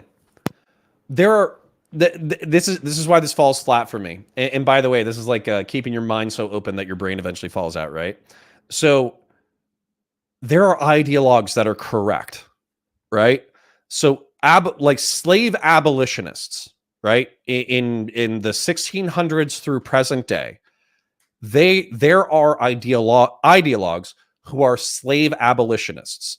They are correct, okay? They fundamentally believe something. It's core to their personality. It's core to their politics. They believe it with 100% in their bones of their body, and there is no neutral position, and they are morally justified in their belief, and they are vindicated by history. Human beings should not own other human beings. Human life is better when we make voluntary choices about how we employ our labor and who we work for and where we live and who we love, right? And so being an ideologue doesn't make an argument wrong. And I want to say, like, one of the most frustrating things about that line of argumentation that you pointed out is they're like, oh, you're partisan. And it's like, no shit, I made a choice. Being partisan, they're fitting the stereotype of centrists that I abhor, which is never making a fucking decision. Excuse my French again. Never making a decision. Centrism doesn't mean never making a decision and considering all sides perpetually. It means considering all sides so you can eventually come to what you believe to be the best decision and then making the decision and having the spine to stick with it. Oh, excuse me. I don't. To them, centrist is like a moral virtue. It's an identity. It's the status of being above the partisan politics of the moment. Like you are the one free. But he doesn't like centrist anymore because he feels like there's a whole bunch of catch-alls. So it's independent. He's independent now. He's not a centrist. And it's like, oh, okay. So you abandoned the term, but kept all the dog shit. Well, I mean, it's like good job. And like the chief use of independent is like, you know, I'm a conservative ideologue who wants to say conservative ideologue things, but I don't like to think of myself as a conservative ideologue, so I identify as independent, right? Even though if you looked only at my statements and only at my actions and not how I identify, which is so weird because these guys do almost always these people are against self-ID when it comes to trans issues. They all are for political self-ID, right? Where you just have to respect no matter what I identify myself as, even if I'm calling myself a liberal while saying 99.9% MAGA conservative stuff all the time on my platform, right? Like, well, I think they would have. Okay, I'm not trying to sweep, and I will be consuming more content because I think there is a contention here, which is that I don't consume enough of their content, and that is true. I would say what happened to me over the past like year is I did get burnt out on listening to politics. And the reason why is because I just felt like there was no resolution. I'd already heard all of the ideological perspectives. I understood enough about the philosophy to get myself in trouble. So I'm not learning anything. So I just started to listening to drama slop because let's face it, drama is fun. But in doing that, I did stop listening to Sitch and Adam as aggressively. And so I don't know, like, so for instance, Trump himself on abortion, as an example, I think this is the perfect example. On abortion, I don't think Trump is militant about abortion, right? But he will defend the fact that he appointed justices who repealed Roe versus Wade, and he'll just do his dialogue tree. I very much doubt that there is a Sitch and Adam episode in which Sitch or Adam are actively defending the repeal of Roe versus Wade, right? And abortion is a liberal touchstone, right? Same thing with marijuana. I doubt that there is an episode of Sitch and Adam where they are talking about how marijuana needs to remain criminalized because it's a gateway drug to whatever. They don't have boomer conservative talking points. But that being said, if all you're doing is anti-leftism day after day after day after day, then you're going to see all those pulled punches. And I think like a true independent wouldn't pull their punch in any direction, right? Yeah. And especially if it's like MAGA, one of the defenses is, oh, well, immediately after January 6th, much to the chagrin of our audience, we did a deep dive on January 6th and the false elector scheme and all of Trump's chicanery. And so as a result, that made our audience upset. And so we are not subject to the whims of our audience. Okay, that's a decent defense. Okay. What changed your mind? Right? What changed your mind? That's my question. My question to Adam is, you're saying that Trump did knowingly lie about the election. You're saying that he did attack the foundations of our republic. You're saying that he did tweet out, like, because of the Twitter files, I believe, that this calls for up to and including him being appointed as president, new elections, or a suspension of certain parts of the Constitution. You're acknowledging that all this happened. So what is allowing you to get past that as quote unquote a liberal? And that's what I want to hear. If you care about individual rights, if you care about constitutionalism, if you care about the republic, if you care about the peaceful transfer of power, what allows you to ignore those issues in order to move past it to vote? And Phil Labonte, sorry, real quick, I'm ranting, but Phil Labonte has an answer to this question. He owns it. That's one of the Tim Cast crew. Phil Labonte says the institutions checked Trump during his first 4 years. I expect the institutions to check Trump a second time.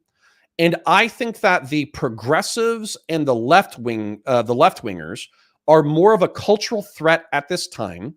Therefore, I am pinching my nose and voting for Trump because I do view him as the lesser of two evils. He at least stands on what he believes. And so while I disagree viciously, I can respect that. And that's my real issue. No, I just think you always have to keep in mind, I think, when you're engaging with them, the core, I think, structural Mott and Bailey of how they present themselves that is built into everything. You cannot doubt their liberal bona fides, how you say that, because you can go back and look through and you will see Sitch saying liberally liberal stuff, right? The whole time, right? He is on point. Sitch is liberal, right? But then you also see Adam saying the most brain dead MAGA stuff all the time, and like just in a complete. Well, you gotta back that up then. What's an example? I can give you an example. The example that I have is that he was simping for Trump talking about tariffs and thought that he made a lot of sense. Meanwhile, not acknowledging that this was going to be inflationary. That would be my example of him sweeping or simping for Trump. Also, looking at the you can think that Kamala is a word salad machine. She is famous for her word salad. However, if you look at the debate between her and Trump, I think it's pretty clear that she baited him multiple times. And in my estimation, did pretty above what I was expecting her to do and kind of made Trump look like a fool, especially towards the end. So those are my two examples of sweeping for Trump. So what examples do you have? So you stole one of mine with the terror thing, but the other one that comes very glaringly and recently to mind is the VP debate. JD Vance, I think it was the VP debate. So JD Vance was saying how all the Haitians like in that town were illegal, which was just factually not true. I think this is a clip that. Yeah, don't fact check me. Right. So this was a clip that went pretty big, I think, on the Destiny subreddit and a couple others. Like, don't have it like ready for you, but there's the clip that went pretty popular is Sitch and Adam is saying like, well, yeah, I agree with that, and then Sitch is like, well, no, it's actually just literally not true that they're illegal, and then Adam's, I don't want to put it, don't take this as an exact verbatim quote, but it was basically along the lines of, yeah, but it might as well be true, or something like along those lines. You know what I mean? Nice. Where Yeah, it's yeah, just yeah. like, okay, you have the most Well, that's what JD conservative, Vance like said. MAGAist of lies that like is being as representative as true, and it's not true, but you're like, oh well, it feels true. You cannot No, that's more. what JD Vance That is said. to embody what it is to be MAGA. Like, to me, what it is to be MAGA is Vibes based Trump says politics. something, and it is true. And any barrier between belief and you believing it, it's true, and like reality, you could just skip over. There's just infinitely applicable explanations of Trump derangement syndrome versus the mainstream media lies. You can't trust them. Just give yourself enough room to just believe whatever the most recent thing it was that was said. And you just saw it in real time, reflexive. You know what I mean? Well, hold on. This is what JD Vance said, and this is why I actually think of JD Vance as a fairly intelligent fellow, right? Because he plays the 4D chess trump card, and I don't think he believes it, but I think he plays it well enough that it might as well be true, right? So what he said is, yeah, I think Trump said this was from an interview, and I'm paraphrasing, but he said, yeah, I think that language was pretty extreme, but I think that there is a point to be made about immigration and all that kind of stuff, and we wouldn't be having this conversation at all if Trump hadn't made those these extremist statements. And as a result, let's talk about like the actual violence and immigrants and apartments getting taken over and all that kind of stuff. So it's like it's a propagandistic tool to be so inflammatory and hyperbolic about what's going on in order to get people to talk about what you want them to talk about. And I think that Trump does use language that way, but I don't think he has like the subtlety or nuance or intelligence to follow up on it in an aggressive way. Whereas I do think that like JD Vance, he was able to do that. He was able to like leverage that into an interesting conversation about immigration. I do want to address Bud 123, but if you have a rebuttal, I'm all ears. So I have so yeah, we can get into that question from him in a second. I do have like an exact opposite perspective on that, interestingly enough. So, one, I think the fact that JD Vance is obviously smarter while just quote unquote as odious is more concerning to me, not less. But also, and so you saw him get to like marshal his lawyer skills to kind of rhetorically bully an obviously scared and nervous old man in that debate. But you had, so here's my overall view, and I admit the debate speaks a little bit against this, but my overall view is Trump gets away with that stuff because he lacks the nuance, right? Trump is so universally impossible to take serious that when he lies, it's put in its own special Trump ran context that is devoid from the usual political consequences of people, and that's a specific superpower that Trump has. And so when JD Vance shows up and just says, well, childless women are fucking awful or something, right? Like, Trump could say that and people would be like, oh, that's a Trump thing. But when JD Vance says it, he's just a fucking asshole. Sorry, you know what I mean? No, my wife gets pissed, but unfortunately, I like JD Vance more than Trump. So for instance, like so here, let me tell you why, and you don't have to agree with me in the slightest. So let's use that as an example. Trump says, they're a bunch of cat ladies. They're single. They're spinsters. They never had kids. They don't have meaning in their lives. What a bunch of dumb whores, right? Trump says that, and then people are like, Trump, what did you mean by that? And then like he doesn't have like a backup, right? Whereas JD Vance basically has like a dissident right-wing 10-page Curtis Yavin style cathedral paper ready for you, where if you ask him like, what did you mean by the fact that you don't like childless women? Then he's like, well, so I think that the purpose of human life is in order to propagate. And as a result, I think that bringing children into this world is a huge blessing. I think that people that ignore this for nihilist consumerism, capitalist, blah, blah, blah, have been indoctrinated into a death cult.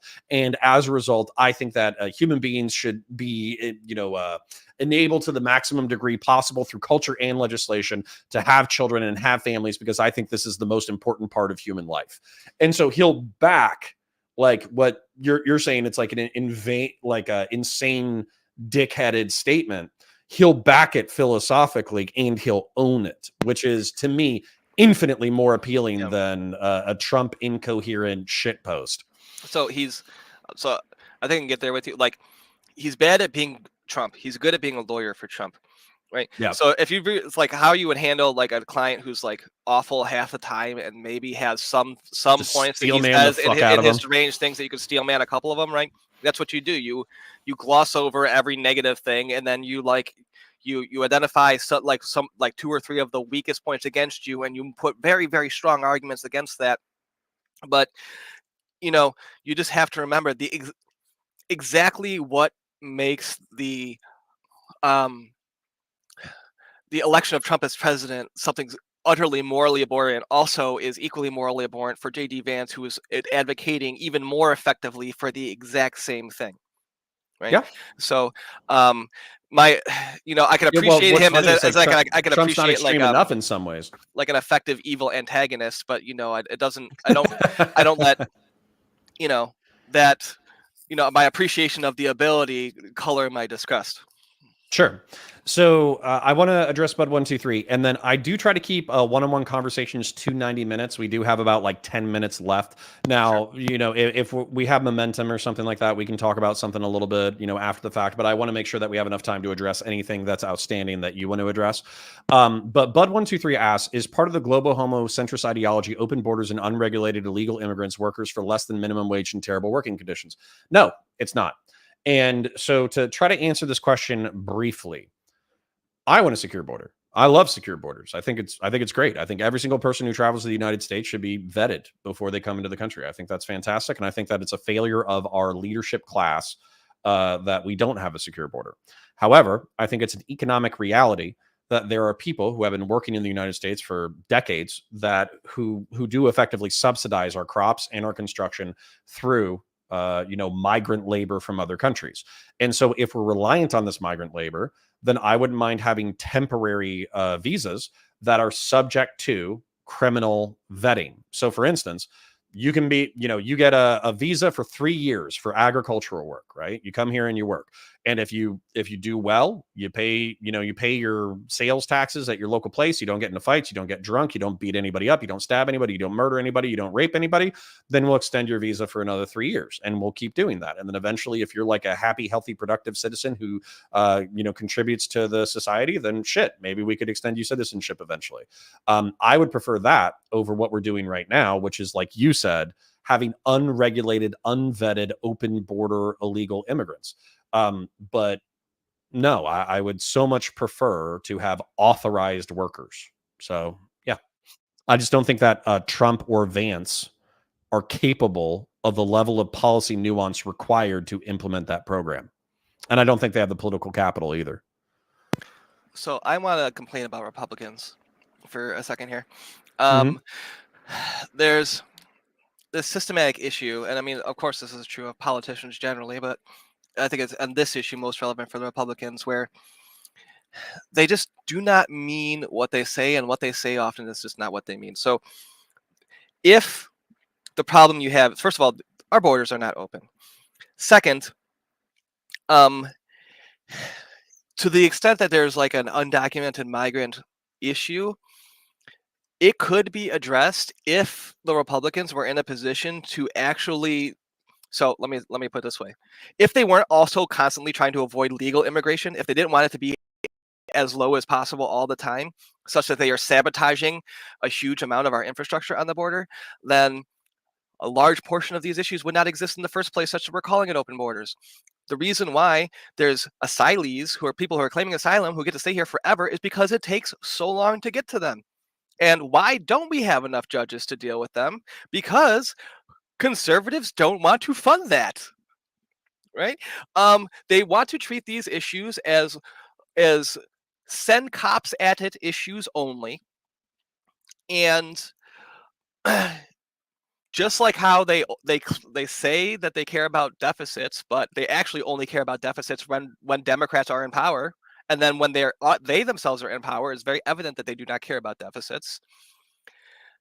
they don't care about securing the border, because securing the border is it's just like how you can't just make Well, drugs illegal to solve the drug problem, right? We can't even keep drugs out of prison, okay? There are human forces that you cannot, with guns and bars and walls, stop. And if we cannot keep drugs out of prisons, right, we're not going to keep um, people from crossing it to some degree, seeking economic opportunity, that gigantic border. And it would be so selfish destructive to reach the level of law and order infrastructure like they want, to where we're like literally just billions and billions of dollars on the water with like surveillance and manning it with people and gigantic walls and everything. And it would be such an absolute drain on our economy, when all we actually need to be doing is recognizing the real core, like, vital economic function that these migrants serve. Stop pretending like they're fucking welfare queens when they don't have social security numbers and they pay sales tax but they don't get the benefits. So stop pretending like they're free riding all the time.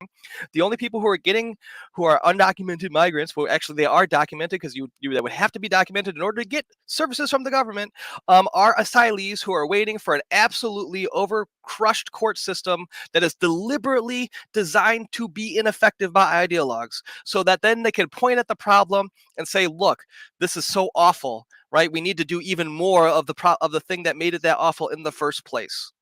Okay, that's my response. the yeah, so we're going to defer a little bit here, but I don't think it's through lack of trying to solve the problem. So, for instance, like I joke about wanting to annex all the way down to the Panama Canal. I actually would do it, like literally, if I could get 70% of the American people, and let's face it, Central Americans, to vote to say that we are creating a new northern United States of America, and the Darien Gap or the Darien Strait or whatever south of Panama is actually going to be our new border. There will be a southern United States of America. We'll get Chile and Paraguay and Peru and Brazil and all those people to basically unify for an economic security zone in the South. And then we go to war with the drug cartels, and we actually like organize these places and get them together and get good civic infrastructure and all that kind of stuff. I would be 100% for that. The other option, though, is like, so I think that security and border security absolutely can be a thing that can function. It doesn't need to cost a lot of money. But I think the reason why this has been kicked down the road decade after decade after decade is because of the perverse economic incentives. So I think you're right that Republicans in particular, they don't want to fix the problem, because if they fix the problem, then they lose something to complain about. But then not just that, there are so many corporations that are reliant on this labor that they know that they're shooting their tax base in the foot. So they'll make a big hubbub about fixing immigration when they're trying to get into office. But then I'm sure that like Tyson, the giant agricultural monolith, they probably give them like, a few $100,000 towards their campaign and say like, hey, don't ever pass that shit though, for real, because we're actually really reliant on that labor. So that's my estimation. I hate, and I'm going to be a little bit more fair by pointing out a couple different ways this happens. I cannot stand solutions that are put forth by the parties when the parties have to know that they're not actually a solution to anything. To complain about the Democrats, how often have we seen them intimate that what needs to happen is that they need to pay like some either equal pay amendment or equal pay law, as if that is going to address the pay disparity on average between men and women, right? Which we know is not the result of related to men, maternity. you know. We know it has nothing to do with men and women being paid different amounts in the same jobs, right? So you get to pretend that you're doing something about it and Yeah. complain about the other side being like, oh, they're against men and women getting paid the same. Meanwhile, we're arguing over an issue that will solve nothing. Another one, an assault weapons Hold ban. on. I want to, Yeah, I know your passion. I do want to hear the assault weapons ban thing, but Mr. Cornell is bringing up a point that you brought up, but I want to correct him real quick. sure. He said sales tax. Okay. So sales tax you pay at the register. Yeah. So if you have let's say that a Mexican migrant or Central American migrant is on their way to work, and they buy a soda or a water or a Monster at a gas station, they're still paying 6 cents or 12 cents on the dollar towards that local community. So that's what he's talking about. He's not talking about, like he has a social security number that he individually files with the state in order to pay state or federal taxes. He's talking about sales tax at the register. And I'm sorry for interrupting. Tell me what, but I'm assuming you're going to say assault weapons ban is also a largely symbolic because thing. No, the It points to the problem, but it won't solve anything. It's about getting rid of scary gun attachments, scary looking gun attachments that have virtually nothing to do often with the actual core functioning of the gun, right? So it's like, let's create a precedent for attacking the Second Amendment, but not in any meaningful, effective way, while we can pretend we're doing something to solve gun violence, while we're actually doing nothing to solve gun violence, because 100% of our legislation is based towards long rifles, but like 90% of gun violence is done by handguns, and so we're just totally dodging the issue, pretending to be strong. You know what I mean? You know what that would require, though?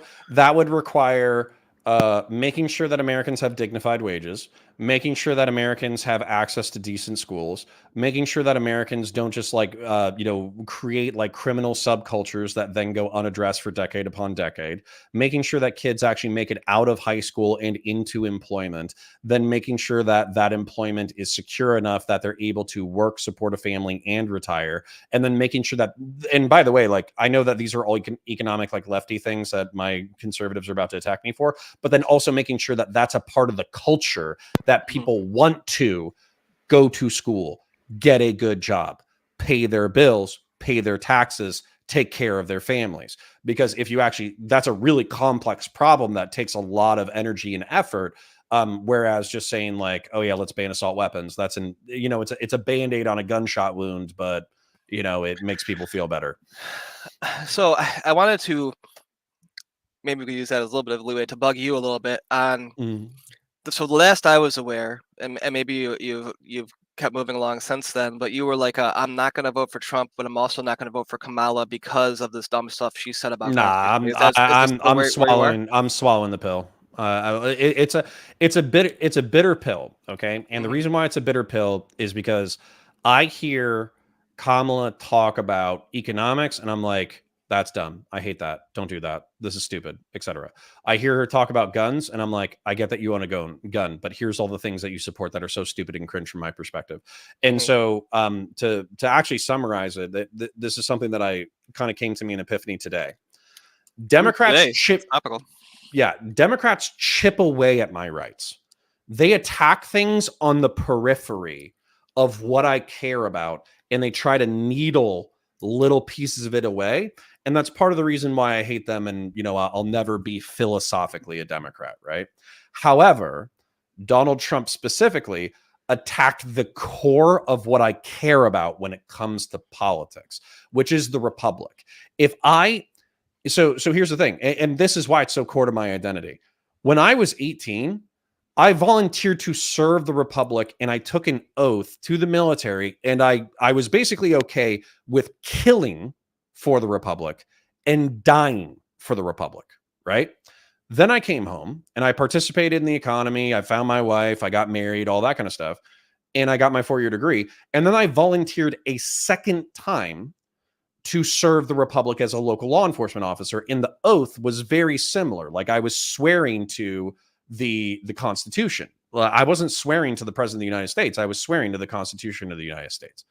And so for me, I bet my life on defending the Republic twice. And for a decade of my life, spent my life to potentially die in service of the Republic.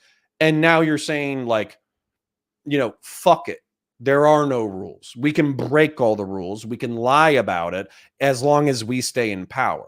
Like, no, go fuck yourself. You're basically shitting on not just my oath, not just my decade of service. You're shitting on the oaths of every fucking, excuse my French, but every soldier on the Union side, every soldier who served the federal government for the past like 200 years, every American cop who died on the beat or just had tough service through their lives. No, you're shitting on the very thing that holds us all together. And so as a result, if you're going to attack the core of what I think being an American is, you don't get my vote. So, yeah. I respect that. And I often think about, and out of all the Donald Trump lies, I don't know why this one sticks with me so much, but shortly after he won the first time, like one of his very first tweets was something along the lines of that like 6 or 7 million people voted illegally and they all voted for Hillary Clinton. So actually he won the popular vote too. Right. It Right. wasn't enough. It Right. wasn't enough to just win. And so when I see all this, and I've been in this situation as a lawyer so many times where it's so obvious that at least one party is like operating purely off of ego and nothing else, and the ability, and sometimes, and this maps so well on, and I've just seen it so many times, and one absentee parent or another who's fighting and fighting and fighting, but also just will not do the bare minimum to actually see their kids, is that they want to be able to leave and tell everybody they were a victim of a corrupt process. They can never face that any of the situation that they're in is a result of their own actions. And so they always have to have an external ego protecting explanation for what's going on. And Trump, before he won the first time, right? And then after he won, and then before there could possibly be any evidence of voter fraud the second time, and then during the election, and then after the election, said everything you would expect somebody like that to say, that the only way I could possibly win is if it's corrupt. Right? That's what is usually an explicitly internal process for people, was just explicit. He just says it out loud, right? He knows that the process is corrupt by virtue of the fact that he lost. Okay? Right. Because he was very, very clear about that the whole time. Yeah. And he, people say it's about like he doesn't want to, go to jail and stuff. And I'm sure there's a lot of that stuff floating around. But fundamentally, he cannot Yeah, you can't take an stand L. psychologically thinking of himself as a loser. And so, Yeah, and by the way, and he will send half the country into the depths before he sacrifices on that. and you know what? Here's the thing. You know who we call that in fucking Twitch and YouTube politics? We call that a lol cow. Somebody who can't take a fucking L. Like, dude, we all do cringe. We all fucked up. We all lose some of the time. But the people who don't allow themselves to be milked are people who know how to take an L. And so if you can't take an L, then you're gonna destroy yourself, basically. And I would say, as cavalier as a lot of people in my chat are about Trump and what's going on, is this dude, he's probably lost billions of dollars or tens of millions of dollars in opportunities. He's probably lost a lot of relationships. I don't think that I haven't seen Trump and Melania in the same room together in a really long time, except for like on the most official of occasions. And his kids suck. And on top of that, like he's facing a buttload of criminal charges for pretty abhorrent behavior. And then not just that, he's risking it all right now. And so it's like, if you're a lol cow who doesn't know when to quit or quit while you're ahead, then that's like a really good way to destroy yourself. So yeah, I can't help but be shook by the fascist and Hitler adjacent parallels in all of this as well. Hitler, near the end when he lost, I forget exactly what the order called, but basically he gave an order to destroy. He said basically German failed him, and he gave an order to burn down all German industry, to like basically just completely destroy the industrial capacity of Germany so that it couldn't be captured by anybody. And basically was like, if I lost, it's all over. You might as well burn everything down. And I can't think of anything closer in the American context, at least in my lifetime, closer than that, than January 6th and the steps leading up to it, and the way that whole, and people. This is why when people are like I am not comforted by the fact that this didn't work the first time around. One, because keeping with the Hitler parallels, didn't he like storm the Reichstag or something and fail the first time, and then the second time was the whole everything? I think in the thing about me for this metaphor though, I think there's enough people who are coping about how extreme what he did was the first time. If he succeeded or got close to succeeding, I think he would lose half of the people who support him, because the people who support him, they will talk about the Constitution. They will talk about like American values. They will talk about a sliding into communism or whatever. So it's obvious that they want to defend the United States. They just think that they think they are defending the United States by supporting Trump. And so I think that if there was something as extreme as that, then I don't know if the delusion would persist. Um, I want to ask you a question. I think this might strike, as close as we gotten to the heart of something of maybe an uncomfortable question for you. And I don't No, mean go it ahead. in any disrespectful type of manner. But given your background, it might come across that way. When I think of Republicans who are very concerned about the Second Amendment Mhm. and the situations in which they envisioning themselves using it, I cannot help but be struck by the fact that in the hypothetical circumstances that they are imagining needing their guns, the people who they are almost certainly going to be used them against are soldiers and cops, Mhm. right? Um, and at various points in my journey, I've dismissed this as kind of like a weird type of paradoxical LARPing, and I've been very smug about the fact that when you bring a gun into your house, the most likely use of it is going to be against one of your own family members rather than any other actual use to it.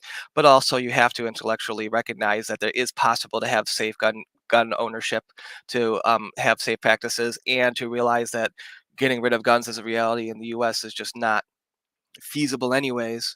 But since the specter of like this fear of the guns being taken away is just always there, I mean, it's always levied against Democrats, despite like, yeah, they talk about it, but to be honest, the Democrats to have a coalition in Congress, and we've known this to be the case for at least my entire lifetime, have been dependent upon Democrats from conservative states who would never be in support of any gun legislation like that. And so it's just a thing that Democrats federally at least talk tough about guns, but then they don't do anything. And in fact, the people who are most It likely to doesn't go after your guns are going to be Republicans, either most usually in a circumstance where some colored minority decides to arm themselves, is when you're going to get this most swiftness enactment of gun restrictions you've ever seen in your life. Right? Ronald Reagan will crush gun rights Well, in California Ronald Reagan is cringe for and many things, including that. So hold on, I want to answer what so you're you can see poking this at, is the though. general thrust here. Like I don't have a pointed question. It's just you see what No, my I curiosity comes get from. what you're going at. So number one, it's a virtue signal from Democrats largely, and then number two, if it did come down to it, then it would likely be temperamentally conservative people who were enforcing harsh gun restrictions. So number one, addressing the Democrat virtue signal. I think that in the era like post Roe v. Wade or whatever, I wouldn't take any political thing for granted. And what I mean by that is a lot of Democrats and progressives are in shock about the fact that Roe v. Wade was repealed because it was never going to happen. Right. The justices said that they weren't going to do it. The Republicans make a big hubbub about it. If they did it, then they would lose a lot of political momentum. The blowback would be huge. And so as a result, it would never happen. Right. And as Azriel astutely points out, there was an assault weapons ban in like 1994 or something like that. And then I think it sunset in 2004. And so these things have happened before. And a lot of people would view these as like, crossing a red line, so to speak. When it comes to whether or not conservatives would actively fight law enforcement or federal troops who were enforcing a mandatory buyback or a mandatory confiscation, I think the mentality is like, if you are, the Second Amendment, a well-regulated militia being necessary to the security of a free state, the right of the people to keep and bear arms shall not be infringed. I talk about it so much I've memorized it off the top of my head. If you, as somebody who cares about the Constitution and the Republic, are walking around confiscating arms from non-criminal citizens, then you've effectively signed on to be the British redcoats during the Revolutionary War. And so as a result, it doesn't matter temperamentally or politically whether or not you were conservative or Christian or whatever. You've effectively betrayed the principles that unite us, and therefore you're liable to get shot. One more thing that I want to make a point about that, but this is the reason why I get so mad at the people in my chat who are simping for Trump, because the thing that holds me to the people in my chat and the thing that holds me to you is the Constitution of the United States. So if we destroy the Constitution of the United States, I have no tribal tie to you. I don't care about you. I care about my family. I care about my community, and that's about it. So my community, my sense of community and, I don't know, fraternal love, it shrinks from the entirety of the United States, which is 330 million people, to about a few hundred to a few thousand people within my immediate community. And as a result, if people get killed outside of that horizon, I don't care. That's on them. And so the reason the reason why I care so much about the Constitution being attacked is because I don't want to lose the fraternal bond that ties me to the people in chat and to you, somebody who I probably disagree with on politics. So, so couple things. One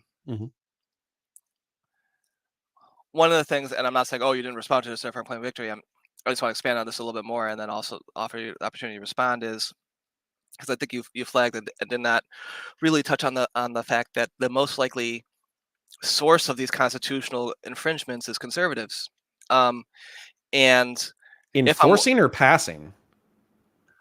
Well, let me talk about this. I think conservatives in the next century will pass a law saying black people can't own guns. I don't think that'll happen. So no, but here's what will happen. Okay, so I'm going to draw a little bit of parallel from my professional experience. Mainly what I'm doing when I'm in custody petitions is I'm getting people what's called an order of custody. Okay, and that just governs, how our decisions are going to be made and where's the child stay between these two people. Okay. Now, technically, what it is to be an order of custody rather than just any other piece of paper is if it says that dad is to have placement from noon to 1 on Sunday, and mom does not give him placement from noon to 1 on Sunday, that can show up with the police and have police enforcement of that order. Ultimately, at some point, that will be in the cards. It gets complicated because it can be really difficult to get cops to do that, even when they should, because it's a very uncomfortable thing to ask them to do. Right. But ultimately, that's what it is to be an order, is that there is state force tied to it. But state force is needed maybe in like 0.01% of cases. Like I've been practicing for maybe just to be deliberately vague, 7 to 10 years. And the number of times where I've needed to get an order that said, hey, this police department is to enforce this order, and then actually had to do it is twice. Okay, out of dozens and dozens and dozens of cases. What really happens, and this is also true for violation petitions, when you file a violation petition, at least where I work, the remedies for that are very weak. For systematic violations of orders of custody, the worst I've ever heard of, and it's not even seen but heard of, is like $150 fine. Okay, but when you file a violation petition, it has these big bold letters on it. You're allowed to be in violation of order. All this bad stuff can happen, even though the bad stuff never actually happens. And so all of this is to say that the vast majority of people who follow family court orders follow them because they're orders and because they believe that court means something and that orders mean something. And you have, and I think this has been an increasing problem with the conservative movement, with the Republican Party, and I think this is a problem for for the Republican Party itself over time, is that the Republican Party is increasingly a party of minority rule. It is attaching itself to and maintaining systems of decision making within our constitutional, within our government, that disproportionately empower smaller and smaller amounts of people, yet will allow you to do something like stop almost all legislation.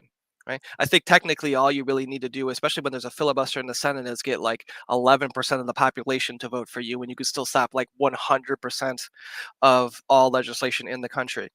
And so I don't know exactly how old you are, but I can tell you in my lifetime, I have never seen a non-incumbent Republican president take power while winning the popular vote.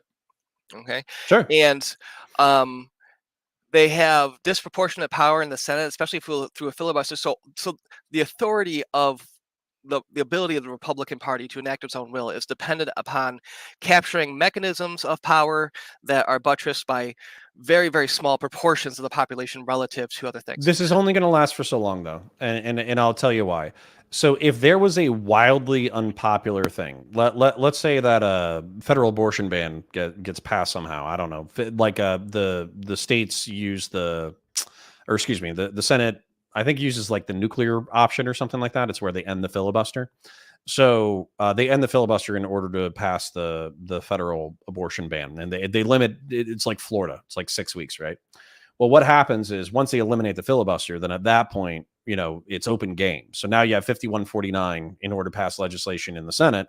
And as a result, if people, the domestic population, were pissed off enough and voted enough Democrats in, then boom, you have 51-49 laws passed.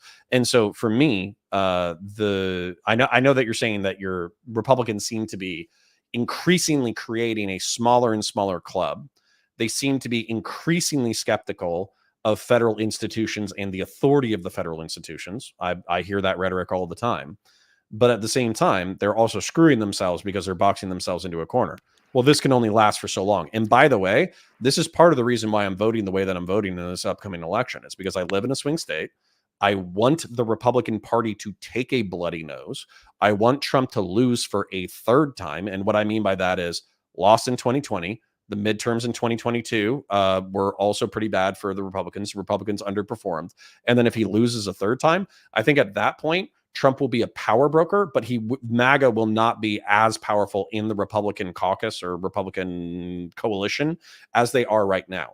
Because Republicans, there's half a dozen of them in my chat right now. MAGA people will tell you right now, if you don't sign up with Trump, fuck you. We're gonna win anyways.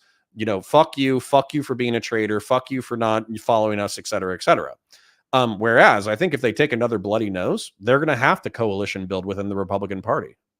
So that actually is not quite where I was going with it. So the reason why I tried to draw the connection to like the believing in the orders and why that's so important and everything is that fundamentally, even though you get this really weird, and I think there's a reason you see this increasingly weird insistence that we are like not a democracy. You know what I mean? I think it was baked into any actual especially any actual patriotic understanding of our country that the authority to govern comes from the people. Okay, that is where Americans believe political legitimacy comes from. Okay, it comes from the people, and it comes from following the existing set of norms as they were built up and associated with it in the Constitution. And when the Republicans do things like use their domination of the Senate to deny Obama's Supreme Court pick, and then within the very next presidential term, violate the very principle that they invented to deny a Supreme Court pick to give one to the next person, then resulting in 3 seats, right? And now they want to go back in and add any more seats. Why is it that you start seeing the Democrats calling for packing the court? Right? It's because they don't broke the norms and laws and etiquette of the state. Yeah. Well, it's because they don't see packing the court as a threat to legitimacy of it anymore, because the legitimacy of it has been destroyed.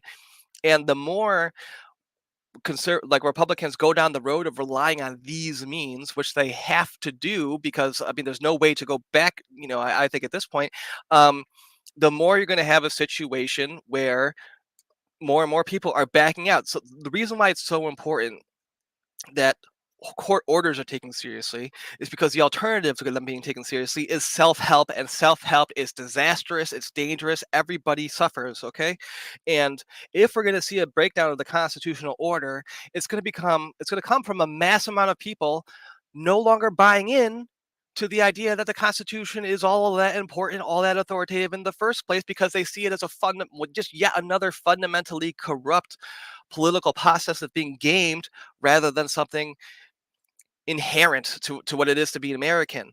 And so that's why I think Republicans are the threat here when it comes to belief in the Constitution. Also, I think we've only generally lost rights under this conservative Supreme Court. Well, I could be wrong about that, but we've lost some very significant rights. It's fine. I appreciate the passion with which you're sharing this perspective. This is where all I can do is fight for today and tomorrow, right? So I'm very incrementalist. I'm very pragmatic. My family is more important than anything else, and then outside of that, I do have like principles and values that I'll espouse and fight for. When it comes to republicanism, the reason why I make arguments that sound cringe to the MAGA people in my chat or whatever is because I'm trying to fight for that as a concept within the Republican Party, because that used to be the concepts that were relatively speaking held. Newt Gingrich actually, I believe, was one of the first people to say like, oh yeah, we should just play hardball and get everything we want all the time. And he probably opened the door to this era of politics where you don't necessarily have to follow the rules. You just fight to get what you want no matter what. But the thing is, if we were talking about moral philosophy, right? When we first started this conversation. Mhm. And I think that, I would appeal to you specifically that there's the way that we behave individually and then extrapolating out to the systems. I don't believe in the republic because I individually think that the rule of law is good, although I do. I think I believe in the republic because I think that this is the thing that is binding us together. And if we open up the door to the republic doesn't matter anymore, we can break all the rules and, it's up to Democrats to catch up, et cetera, et cetera. What's going to eventually happen is this entire thing falls apart. And when this entire thing falls apart, there's a whole bunch of young men in chat who are like, oh, lol, we'll have a civil war, lol. But they've never been in a civil war. They didn't go into law enforcement. They didn't go into the military. They didn't have friends get killed. They didn't kill anybody. They've never seen like interpersonal violence up close. They've never seen somebody shit themselves on their way out of this mortal coil. They've never seen blood or screaming or crying or any of that kind of shit. And so as a result, they're perfectly happy to throw chaos into the system because they don't know what real chaos is. They know what they've always known: air conditioning. They've always known groceries in the grocery store. They've always known a controllable world. And so as a result, what I will caution them as someone who kind of voluntarily went out into more difficult situations is that shit sucks. Okay? It fucking sucks. And you don't actually want it.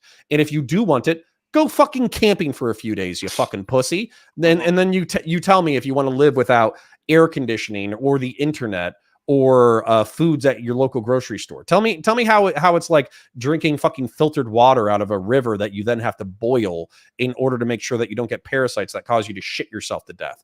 Tell me when all of civilization collapses, tell me how much of a good time you're having, and I'll let you know whether or not a civil war is a good idea. But anyways, the point is, like, I hear you. I hear that this threat is coming from the right, but I would say that that's why I do what I do. That's the reason why I'm voting the way that I'm voting. And also, again, I'm going to point it out again. It's the reason why I'm hoping that Trump loses this time. He might not. It's really close. But I hope that he loses this time. That way the Republicans have to renegotiate who and what they are. And if I can be a part of that process, I'm going to be. And by the way, we are hitting 2 hours, so I'm going to kick you out in a second. Okay. I want to leave you with two thoughts. Sure. Okay. I don't think a republic is a construct of statutes and cops. I think our republic is manifested similar to how orcs work in 40K. Right. It works because you believe in it. It is by our mutual buy-in, to the value and inherency of republic that it exists. Right. Yeah. And the threat, I think, is too often identified as what if this particular statute was passed, and is not often identified enough as what happens when this course of action causes everybody to stop believing in this. Yeah. What happens then? No, that's sorry. If that's your first thought, that is yep. I'm with you 100%. It's like a Looney Tunes cartoon character running out over the cliff, and he can keep running as long as he stares ahead, but the second he looks down, he starts falling. I agree. My second thought has disappeared into the ether of an intemperate mind. That's fine. That's what was the thing you said right before that? right before I said I have two thoughts. I was talking about fighting for the Republic, voting the way that I'm voting, and trying to get the Republicans to reckon with themselves about who and what they are. I remember now. Hmm. Here's the second thought, right? So I could be uber mystical and hopefully not forget my keys and have to come back and look weird. Okay. Is what would the Republican Party look like if the Republican Party had to win a majority of votes in America in order to actually succeed at implementing its will? Honestly, they'd still be the same. They would just go after Hispanics. Like, they would be all about immigration. Yeah, I mean, I think that would. Listen, I've been arguing for that. I've been saying, hey, listen, Hispanics are natural conservatives. We shouldn't be fighting them so much. We should be trying to bring them into the tent. I would love to talk to you more about some moral philosophy at some other point. Sure. Thank you for talking to me. I had a really great time. Have a good rest of your night. All right. Thank you kindly. I'm going to hang out with chat and then we're going to get out of here. Mr. Seth, thank you for the wildly stimulating conversation. And I hope you have a beautiful night. Thank you. Bye. Bye. All right, ladies and gentlemen, I'm going to answer your questions and concerns. I am going to get out of here. And I'm going to apologize. You know, there's probably some new people who have come in, but I do want to thank the 80 people cross-platform who have come into the stream. Go ahead and be sure to like it because there might be other people who will be later in the VOD who will want to see it on their stream. Go ahead and follow on Twitch if you're not following already. Become a subscriber if you have a Prime sub or if you just want to support the channel. And then same thing with YouTube membership, support via YouTube membership or go to patreon.com/counterpoints and support us there. I do hope that you guys have noticed that I have been uploading 3 to 5 times a week, just like basically 10-minute commentary videos on political drama in the internet space. Some of you have been very much enjoying it. Some of you or some of the videos have not, but you know, either way, it's still been very fun for me to get in, pick a topic, talk about it for 10 minutes or 20 minutes and get out. And it's allowed me to up my production while not necessarily putting a huge involvement in. And as a result, I've been able to do more. So I hope that you've enjoyed that. Brianna is, you know, Brianna and I are still friends. We're still doing Counterfire. Nothing's changed. But she's been very busy with DNC fundraising, DNC this, DNC that. And I've been very busy. Like I said, we had the hurricane, we had the PV event. I was in Huntsville, Alabama for a Warhammer paint studio opening. And then I was also, and then this weekend, I'm going on a men's retreat for gentlemen who are trying to recover from addiction issues. And my stepfather works in that. Not my stepfather, my stepfather-in-law. He works in that and he invited me out and I was like, sweet, no cell phone for 5 days and I can just journal my thoughts and hang out with other bros and hang out by a campfire and listen to the river rustle and all that kind of crap. So anyways, so I'm sorry that we haven't been around as much, but I do hope that you've enjoyed the content. So I'm going to answer some questions in chat. If you do have more questions in chat, feel free to dono and also feel free to just leave a question and I'll answer. Tuvox Durag says, at Counterpoints, how many MAGA people do you think would approve of Trump being made king for life? I think it's at least half. I do think it's around half as well. I don't know about king for life, but I do think that they kind of view him as a monarchical figure. So yeah, I think there's enough Trump simps that if MAGA is 55% of the Republican Party and they are 1/6 of the population, then I think 1/12 of the entire United States population would support Trump as some kind of perpetual dictator. Rises says, can I ask a question for how many people on the left should respect people on the right when all conservative thought leaders are all Russian bought other than traitors to the state? Rises, unfortunately, there are a healthy chunk of wildly stupid people who are not bought by Russia. They just genuinely have dog poop opinions. So I would not presume that they are all bought and paid for. As a matter of fact, I would say that's one of the problems. So Adam Friended, this entire conversation spawned from moral philosophy and the drama with Adam Friended.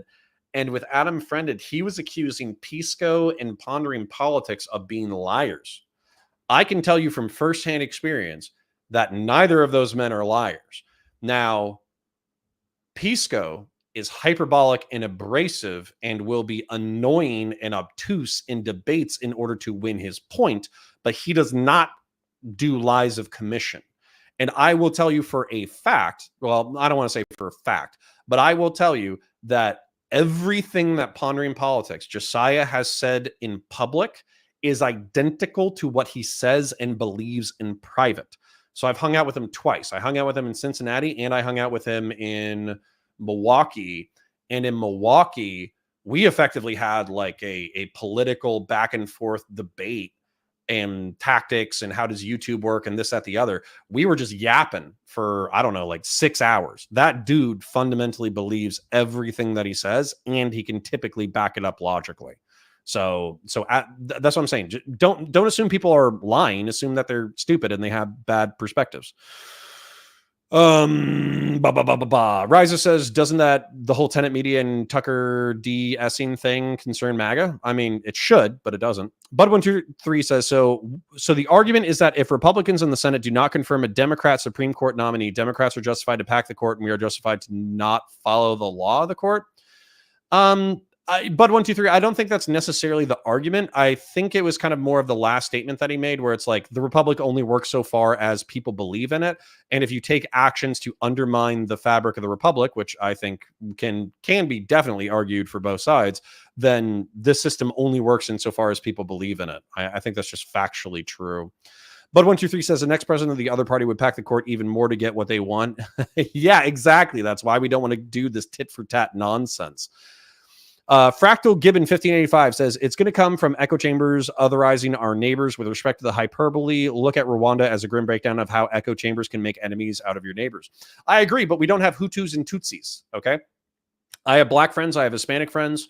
I have Asian friends, and I live in like metropolitan Orlando. But if you lived in Orlando Metro, or if you lived in Dallas, or if you lived in, I'm trying to think of another place, San Francisco or Los Angeles or New York, and a civil war breaks out, you are not grabbing your gun and then running down the street in order to attack your neighbors off of racial lines. At least most people aren't. I would say that the only people who are doing that are actually like rural militias might divide themselves up by like race or ethnicity, but I don't think metro cities would. I think it would be political affiliations. And so if it's, and by the way, I don't think there's a whole lot of Democrats who are willing to go into running gun battles in the streets in order to fight their neighbors. And I think there are Republicans who are willing to do that, but I think that it would be more like guerrilla stuff that then gets taken on by the federal government. So I don't think that. Bud123 says, yeah, the Civil War idea is really dumb. I agree. So people compare it to Rwanda. People compare it to the former Yugoslavia. I don't even think the former Yugoslavia works. Because there's Croats and there's Serbs and there's Muslim Bosniaks. And so it was actually, Yugoslavia was split 3 ways at minimum. There was probably more ethnicities and more languages, but it was split at minimum between 3 languages, 2 Christian sects, and 1 Muslim sect. And so as a result, you had 3 ethno-religious tribes that were all relatively identifiable that were able to kill each other along those tribalist lines. I don't think you have that in the United States. Alice McGee says, Bud123, but perhaps needed to show what real problems are. True. I agree.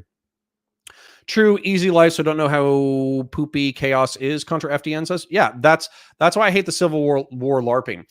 Although I did watch Cody from What If Alt History talking to Tim Pool about the upcoming Civil War as a result of this election.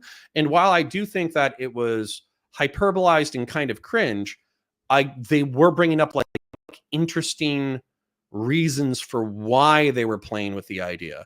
So maybe we'll check that out eventually once I start live streaming more. And again, my apologies for not live streaming frequently. Bud123 says, Connor is moving to Canada if Trump wins. No. Are you kidding me? This is my state. Somebody else can move there. I'm not moving. I'm staying. Now, if there was a civil war, my family goes up to Canada and then I stay, but I'm not going anywhere. The real test is what you do after Trump. True. I agree. I think that's true with or without Trump. Azriel says, I think the Republicans have to do that win or lose. True. We actually need like a spiritual reckoning as a party. Christian Blair says, nah, we ain't going to collapse the entire country. Civil war looks like extremist groups playing tit for tat with security services, i.e. the Troubles, Northern Ireland, and Bosnia, possibly. I agree. I think Bosnia, former Yugoslavia, is more extreme, but I do think it would be more like the Irish Troubles, where there would be like guerrilla warfare against the federal government. Is he a Gork or Mort kind of guy? I'm a Mort kind of guy. Fractal Gibbon, 1585. These losers play with something they haven't experienced. They don't have the grit to withstand the horrors they LARP about. Well, and by the way, people can get used to horror pretty quick. So it's not like a question of whether or not like the American people are capable of fighting a new insurgency or a new civil war. I just think the people who are cheering it on don't know how bad it would suck.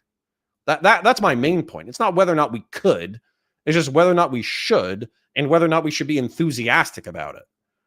Azrael says Trump's old, he won't be around. I think there's a replacement. Well, I think the replacements are going to be DeSantis, Vance, and probably some other Republicans that we haven't even heard about yet. So I think the problem is that Vance is wildly more intelligent than Trump, but I also don't think he's charismatic or popular enough to take his place. Bud123 says, liberals I know would cry and freak out if Trump became president again. If Kamala wins, conservatives I know would claim the election is rigged again. I mean, that's just true. It looked like Vance. I do agree, but the Vance would need to be more charismatic, or there would need to be another person who has Vance's policy and debate chops with Trump's charisma. And I just don't know if that person exists at this point. Houthis and Hooters, Hassan. Nice.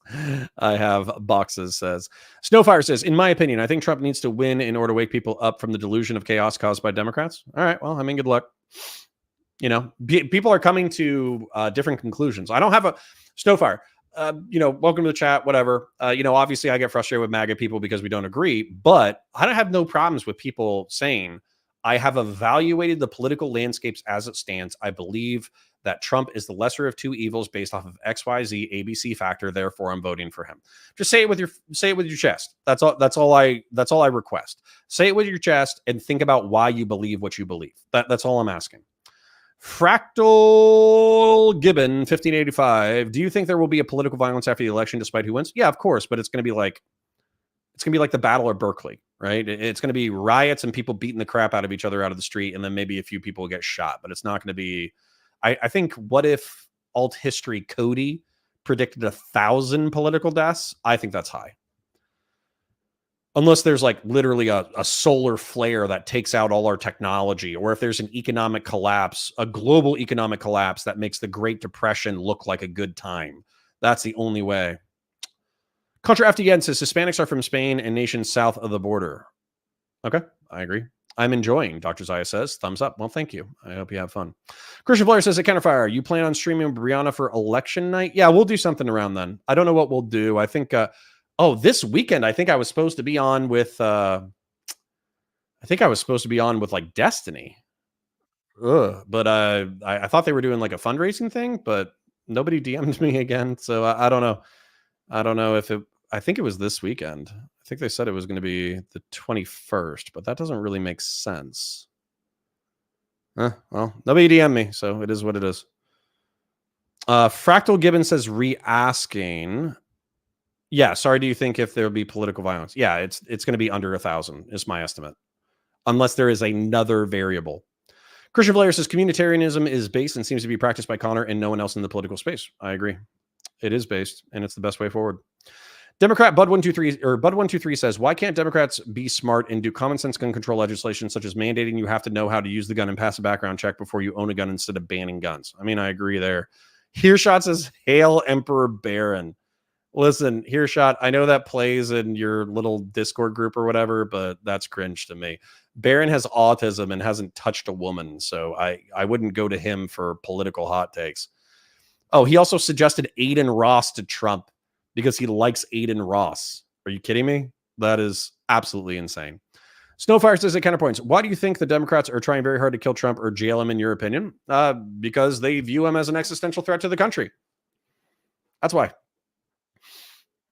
He said as much.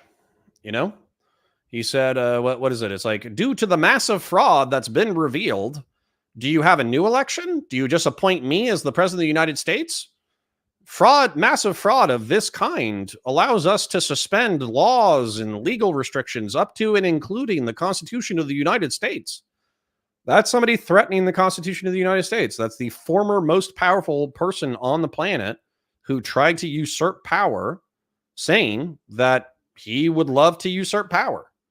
So I don't see how you don't read that as a threat to republicanism or the peaceful transfer of power. As a matter of fact, the reason why oftentimes you'll see me bring up that quote repeatedly, but the reason why I'll bring up that quote repeatedly is because there's no good rationale for it. There's no good explanation for it. Oftentimes, there's like a 40 chess level reading of what Trump says, and that just is. Common Cure says, just admit you're voting for Kamala. I've already said it. I've already said that I'm pinching my nose and voting for Kamala. I don't like her policies, but as I've said, she attacks the peripheral of what I believe. She, via the Twitter files and gun control and all that kind of stuff, she attacks the peripheral of what I believe. But Donald Trump attacked the core of what I believe. And so as a result, I have to pick the lesser of two evils, as we all do. Culture FDN says, yeah, Central and Southern were considered white many years ago. Interesting.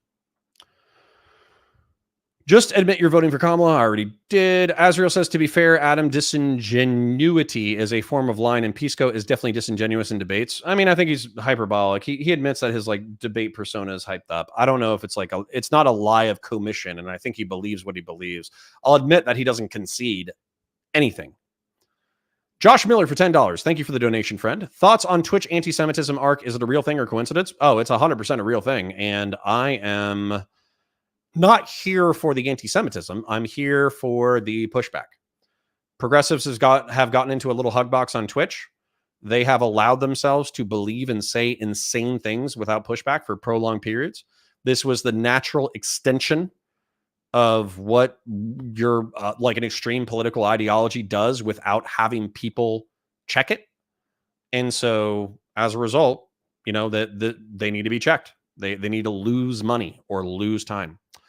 Blizza81 says, you don't think ethnic neighbors would start controlling traffic through their neighborhoods? Of course they would. Of course they would. But I don't think that so for instance, if I was to start setting up roadblocks, let's say that I was working with law enforcement in order to set up roadblocks in my neighborhood, there are Black and Asian and gay members of my neighborhood. So we wouldn't screen out all Blacks. We wouldn't screen out all Asians. We wouldn't screen out all gays. You talk with a lisp, you don't belong in the neighborhood. Like, we wouldn't do that.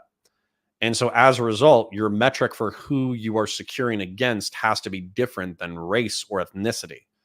So, but if you want to say the Black neighborhood would have armed patrols rolling through it and they wouldn't let anybody in, or if you did go in, you stood a low chance of getting back out, that could happen. I could see that happening. I also think that could happen with Hispanic neighborhoods as well. But I don't think the Hispanic neighborhoods would then go into the Black neighborhood to massacre people indiscriminately.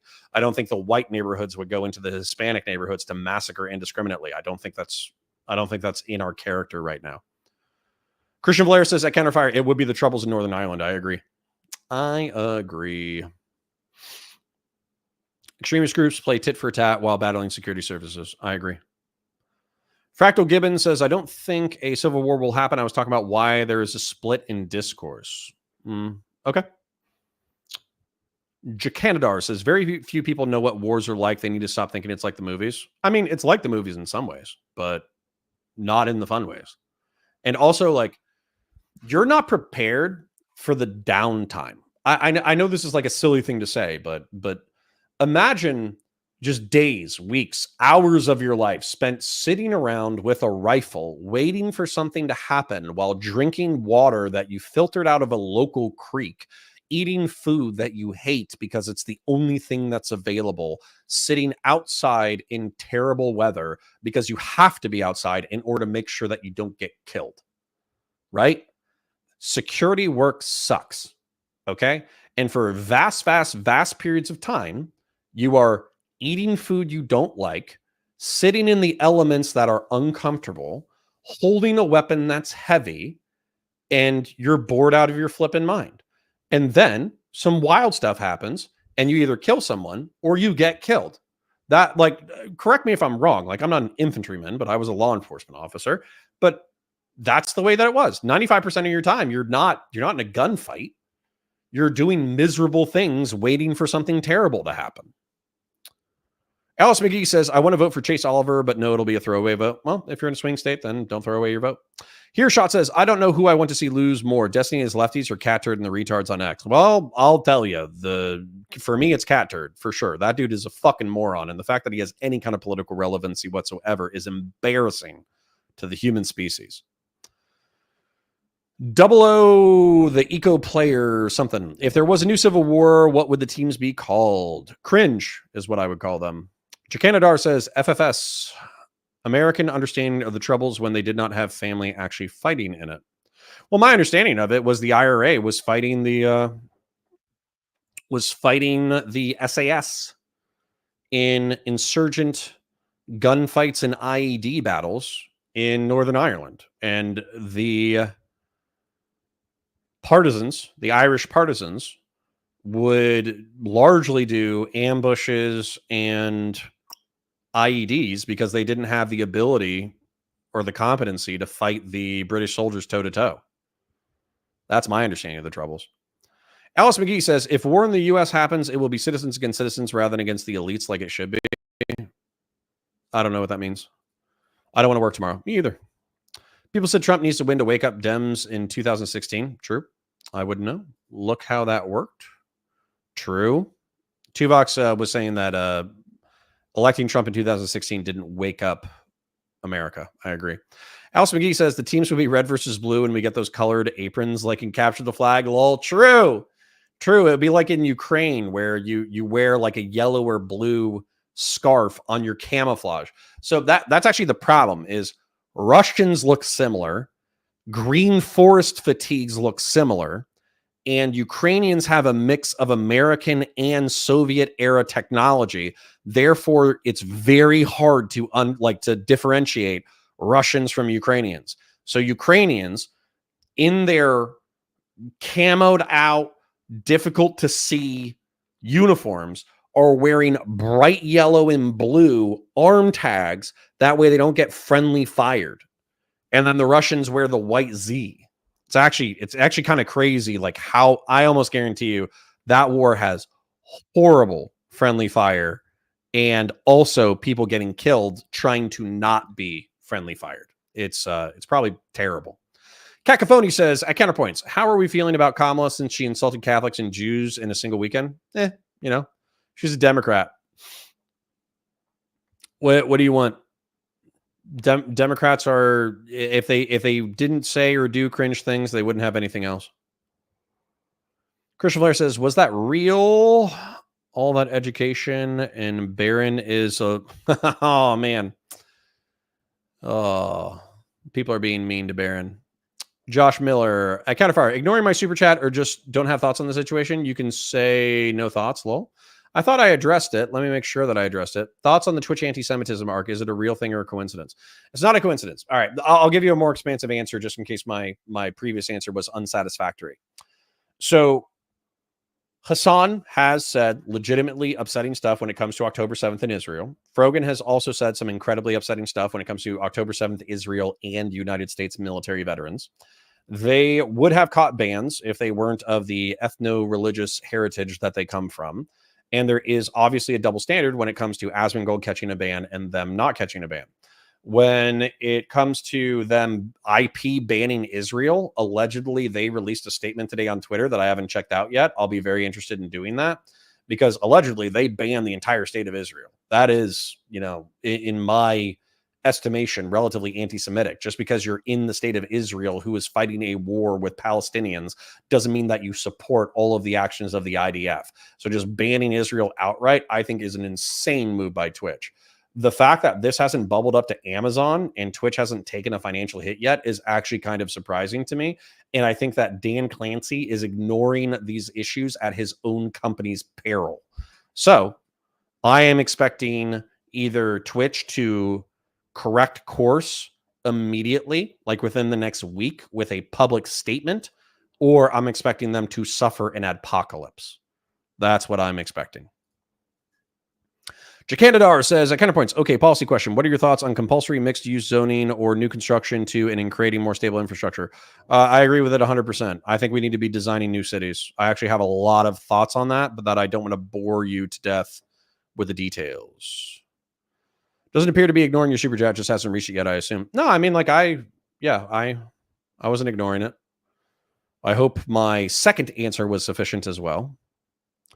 Clearly, you don't know Los Angeles. Really? You think, okay, so you think the Hispanics the Hispanic gang territories are going to go like, all right, the federal government has collapsed.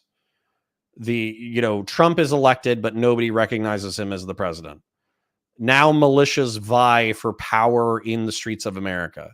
You think that the gangs of Los Angeles are going to start ethno-religious wars amongst each other in order to fight for partisan political control of the United States of America?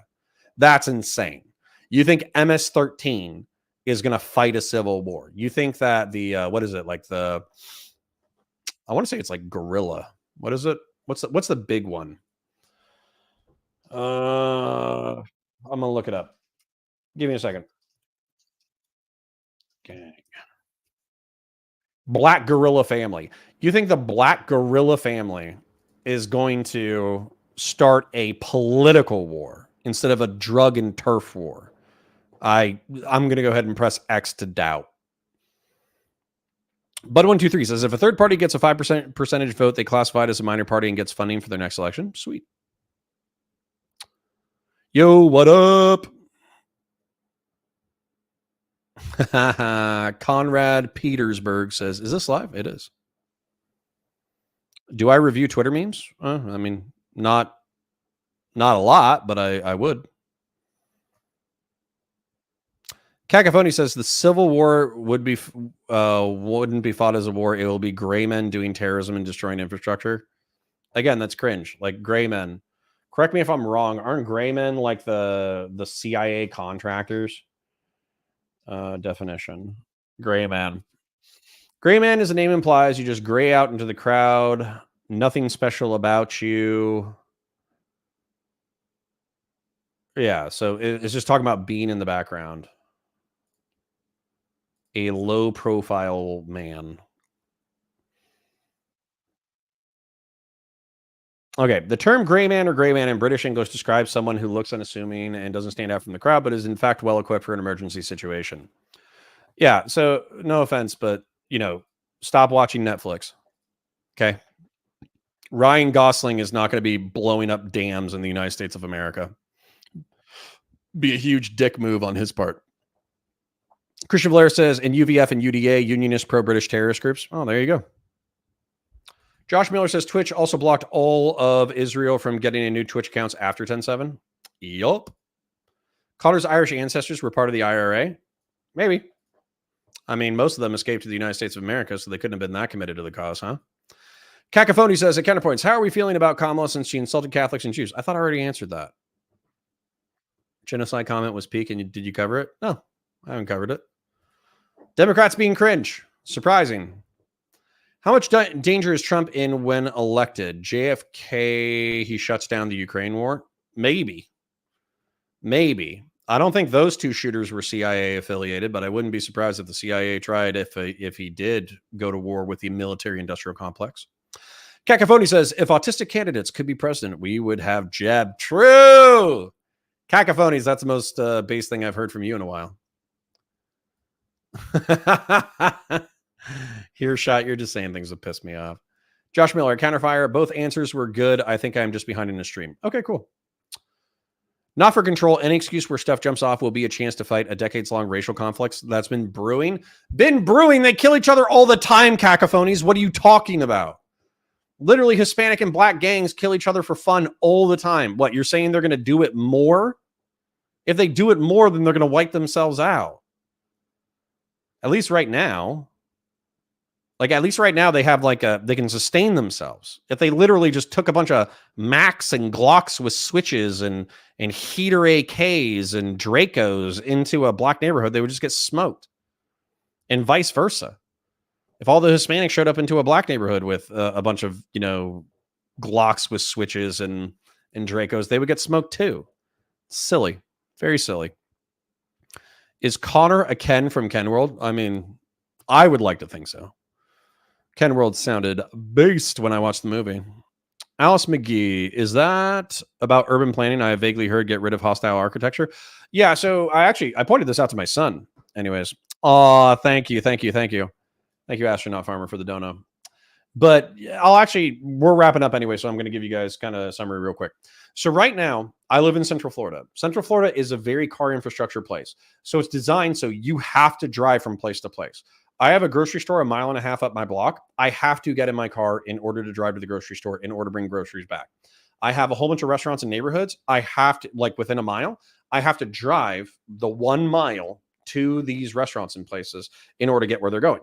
Now, for me, I don't care. That's fine. I like driving. I like cars. It's not a big deal. However, assuming, and by the way, biggest assumption being made here is that carbon output does affect the environment and it does screw with our environment to the point that, we should minimize our carbon footprint to the maximum capacity. So assuming that, I would have no problems living in a similar property where there was let's say like blocks built around a shopping center. So there would be a grocery store, there would be a dentist, there would be a barber, there would be an office building, there would be a this, there would be a that. Just imagine like a mall, right? There would be a mall that is built, and then all of the housing would be built immediately around it. So you might actually have like large apartment complexes that are built into the mall, but then you would also have single family dwelling housing with really nice walkways and bikeways into the shopping center. That way, if you would design it intelligently, you might have like large parking garages that people can go into. But once you get into the parking garage, then you just walk around and, even like going so far as having like shopping carts that you literally just wheel into your house and then you wheel them to the grocery store when you're going shopping. So the whole point of that is like you would keep it convenient and fun and sexy, and you would have access to bars and restaurants and clubs and stores and grocery stores and all that kind of stuff. But it would be like right now I'm 100% driving, but you would basically be like 80% walking, 20% driving. That way you can still have a car, still have the freedom, travel to different cities, do this, do that. But as far as your like weekly routine, you wouldn't have to get into a car in order to accomplish that. And so as a result, like I think that's probably a more convenient way to live. And I disagree. So Astronaut Farmer, I will respond to your dono. You're describing New York City. No, I'm not. And the reason why I'm not is because New York City has a disgusting subway. They have disgusting sidewalks. You have to walk through like catastrophic amounts of people to get anywhere or do anything. And everything is 40% more expensive because of all of the demand. So no, I'm not talking about New York City. I'm talking about a well-designed city that is actually nice and pleasant to walk in, that doesn't smell like cat piss. That isn't the equivalent of a human hamster cage. So no, I am not talking about New York City. Astronaut Farmer for $20. Thank you for the donation. That is a large amount of money. Thank you kindly. Here's some taxpayer money for you. Well, thank you kindly, King. I do appreciate it. Hope you are entertained. Christian Blair says, I am personally waiting for the Futurama travel tubes. True, that would be fun. 15-minute city, Alice McGee. You said there's a name for that? Yeah, it's 15-minute city. It sounds a lot like communism. Please tell me you're being sarcastic. You understand communism is socialism is a decommodification of human needs and workers owning the means of production. And then communism is a moneyless, stateless, classless society. I'm literally talking about having a city that you can walk in. There's nothing communist about it. People would still charge you money for your haircuts. Have you been to a shopping mall? Imagine living in an apartment complex next to a shopping mall. That's what I'm talking about. Jesus Christ. I hope that was sarcastic. Oh, NYC or Chicago for sure. You have that life. Well, yeah. SimCity arcology. Exactly. And arcology is the actual correct term that I'm referring to. Honestly, America needs to walk more. That's like half of our obesity epidemic. I mean, you're not wrong, Cannibalistic Gecko. Europe solved the transit issue years ago. We need to follow. Well, I don't want to follow the Europeans about anything. I want to do our own thing. Where you don't have to be a Giga Chad to compete. Not sure what that's in reference to. Jacanadar says at Counterpoints, you were talking about mixed use European style cities like we used to build in the 1940s. I mean, that's probably true. Bud123 says that sounds like Trump's freedom cities, which, by the way, was like one of the more absurd things that he said that I really agreed with. So true. So true. Next thing you'll say is you don't need to attend an IB institution. I mean, that's true. You don't. Based. Or a hive city. Yeah, it's called narcology. You should look it up. It's very cool. Which is funny. So I was reading a Dark Angels book, and they were talking about how the Imperium had come to Caliban and started industrializing it and screwing over the local citizenry, and they pushed the Calibanite population into an arcology.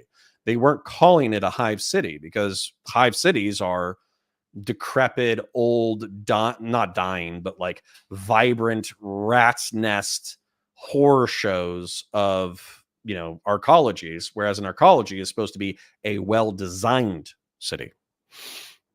Jacanadar says we can blame a prick in the 1950s from Ohio for a modern suburb and the baloney that ensues from them. Probably true. Yep. Isaac Arthur has a good video on arcologies. That's brilliant. So, Biz D, good to see you. All right, ladies and gentlemen, I know it is early for us. It is 11:45. However, I have 2 days before I go on to my little camping trip shenanigan. And also, I'm probably going to bed right now. I'm not going to lie. However, I owe y'all 3 to 5 entertaining videos this week. The ones that are on the top of my head. And by the way, I'm open to drama suggestions. Look at those arms. I've been working out. It's not the craziest thing, but they don't jiggle a lot. Like there's a little bit of jiggle there, but there's muscle in there, right?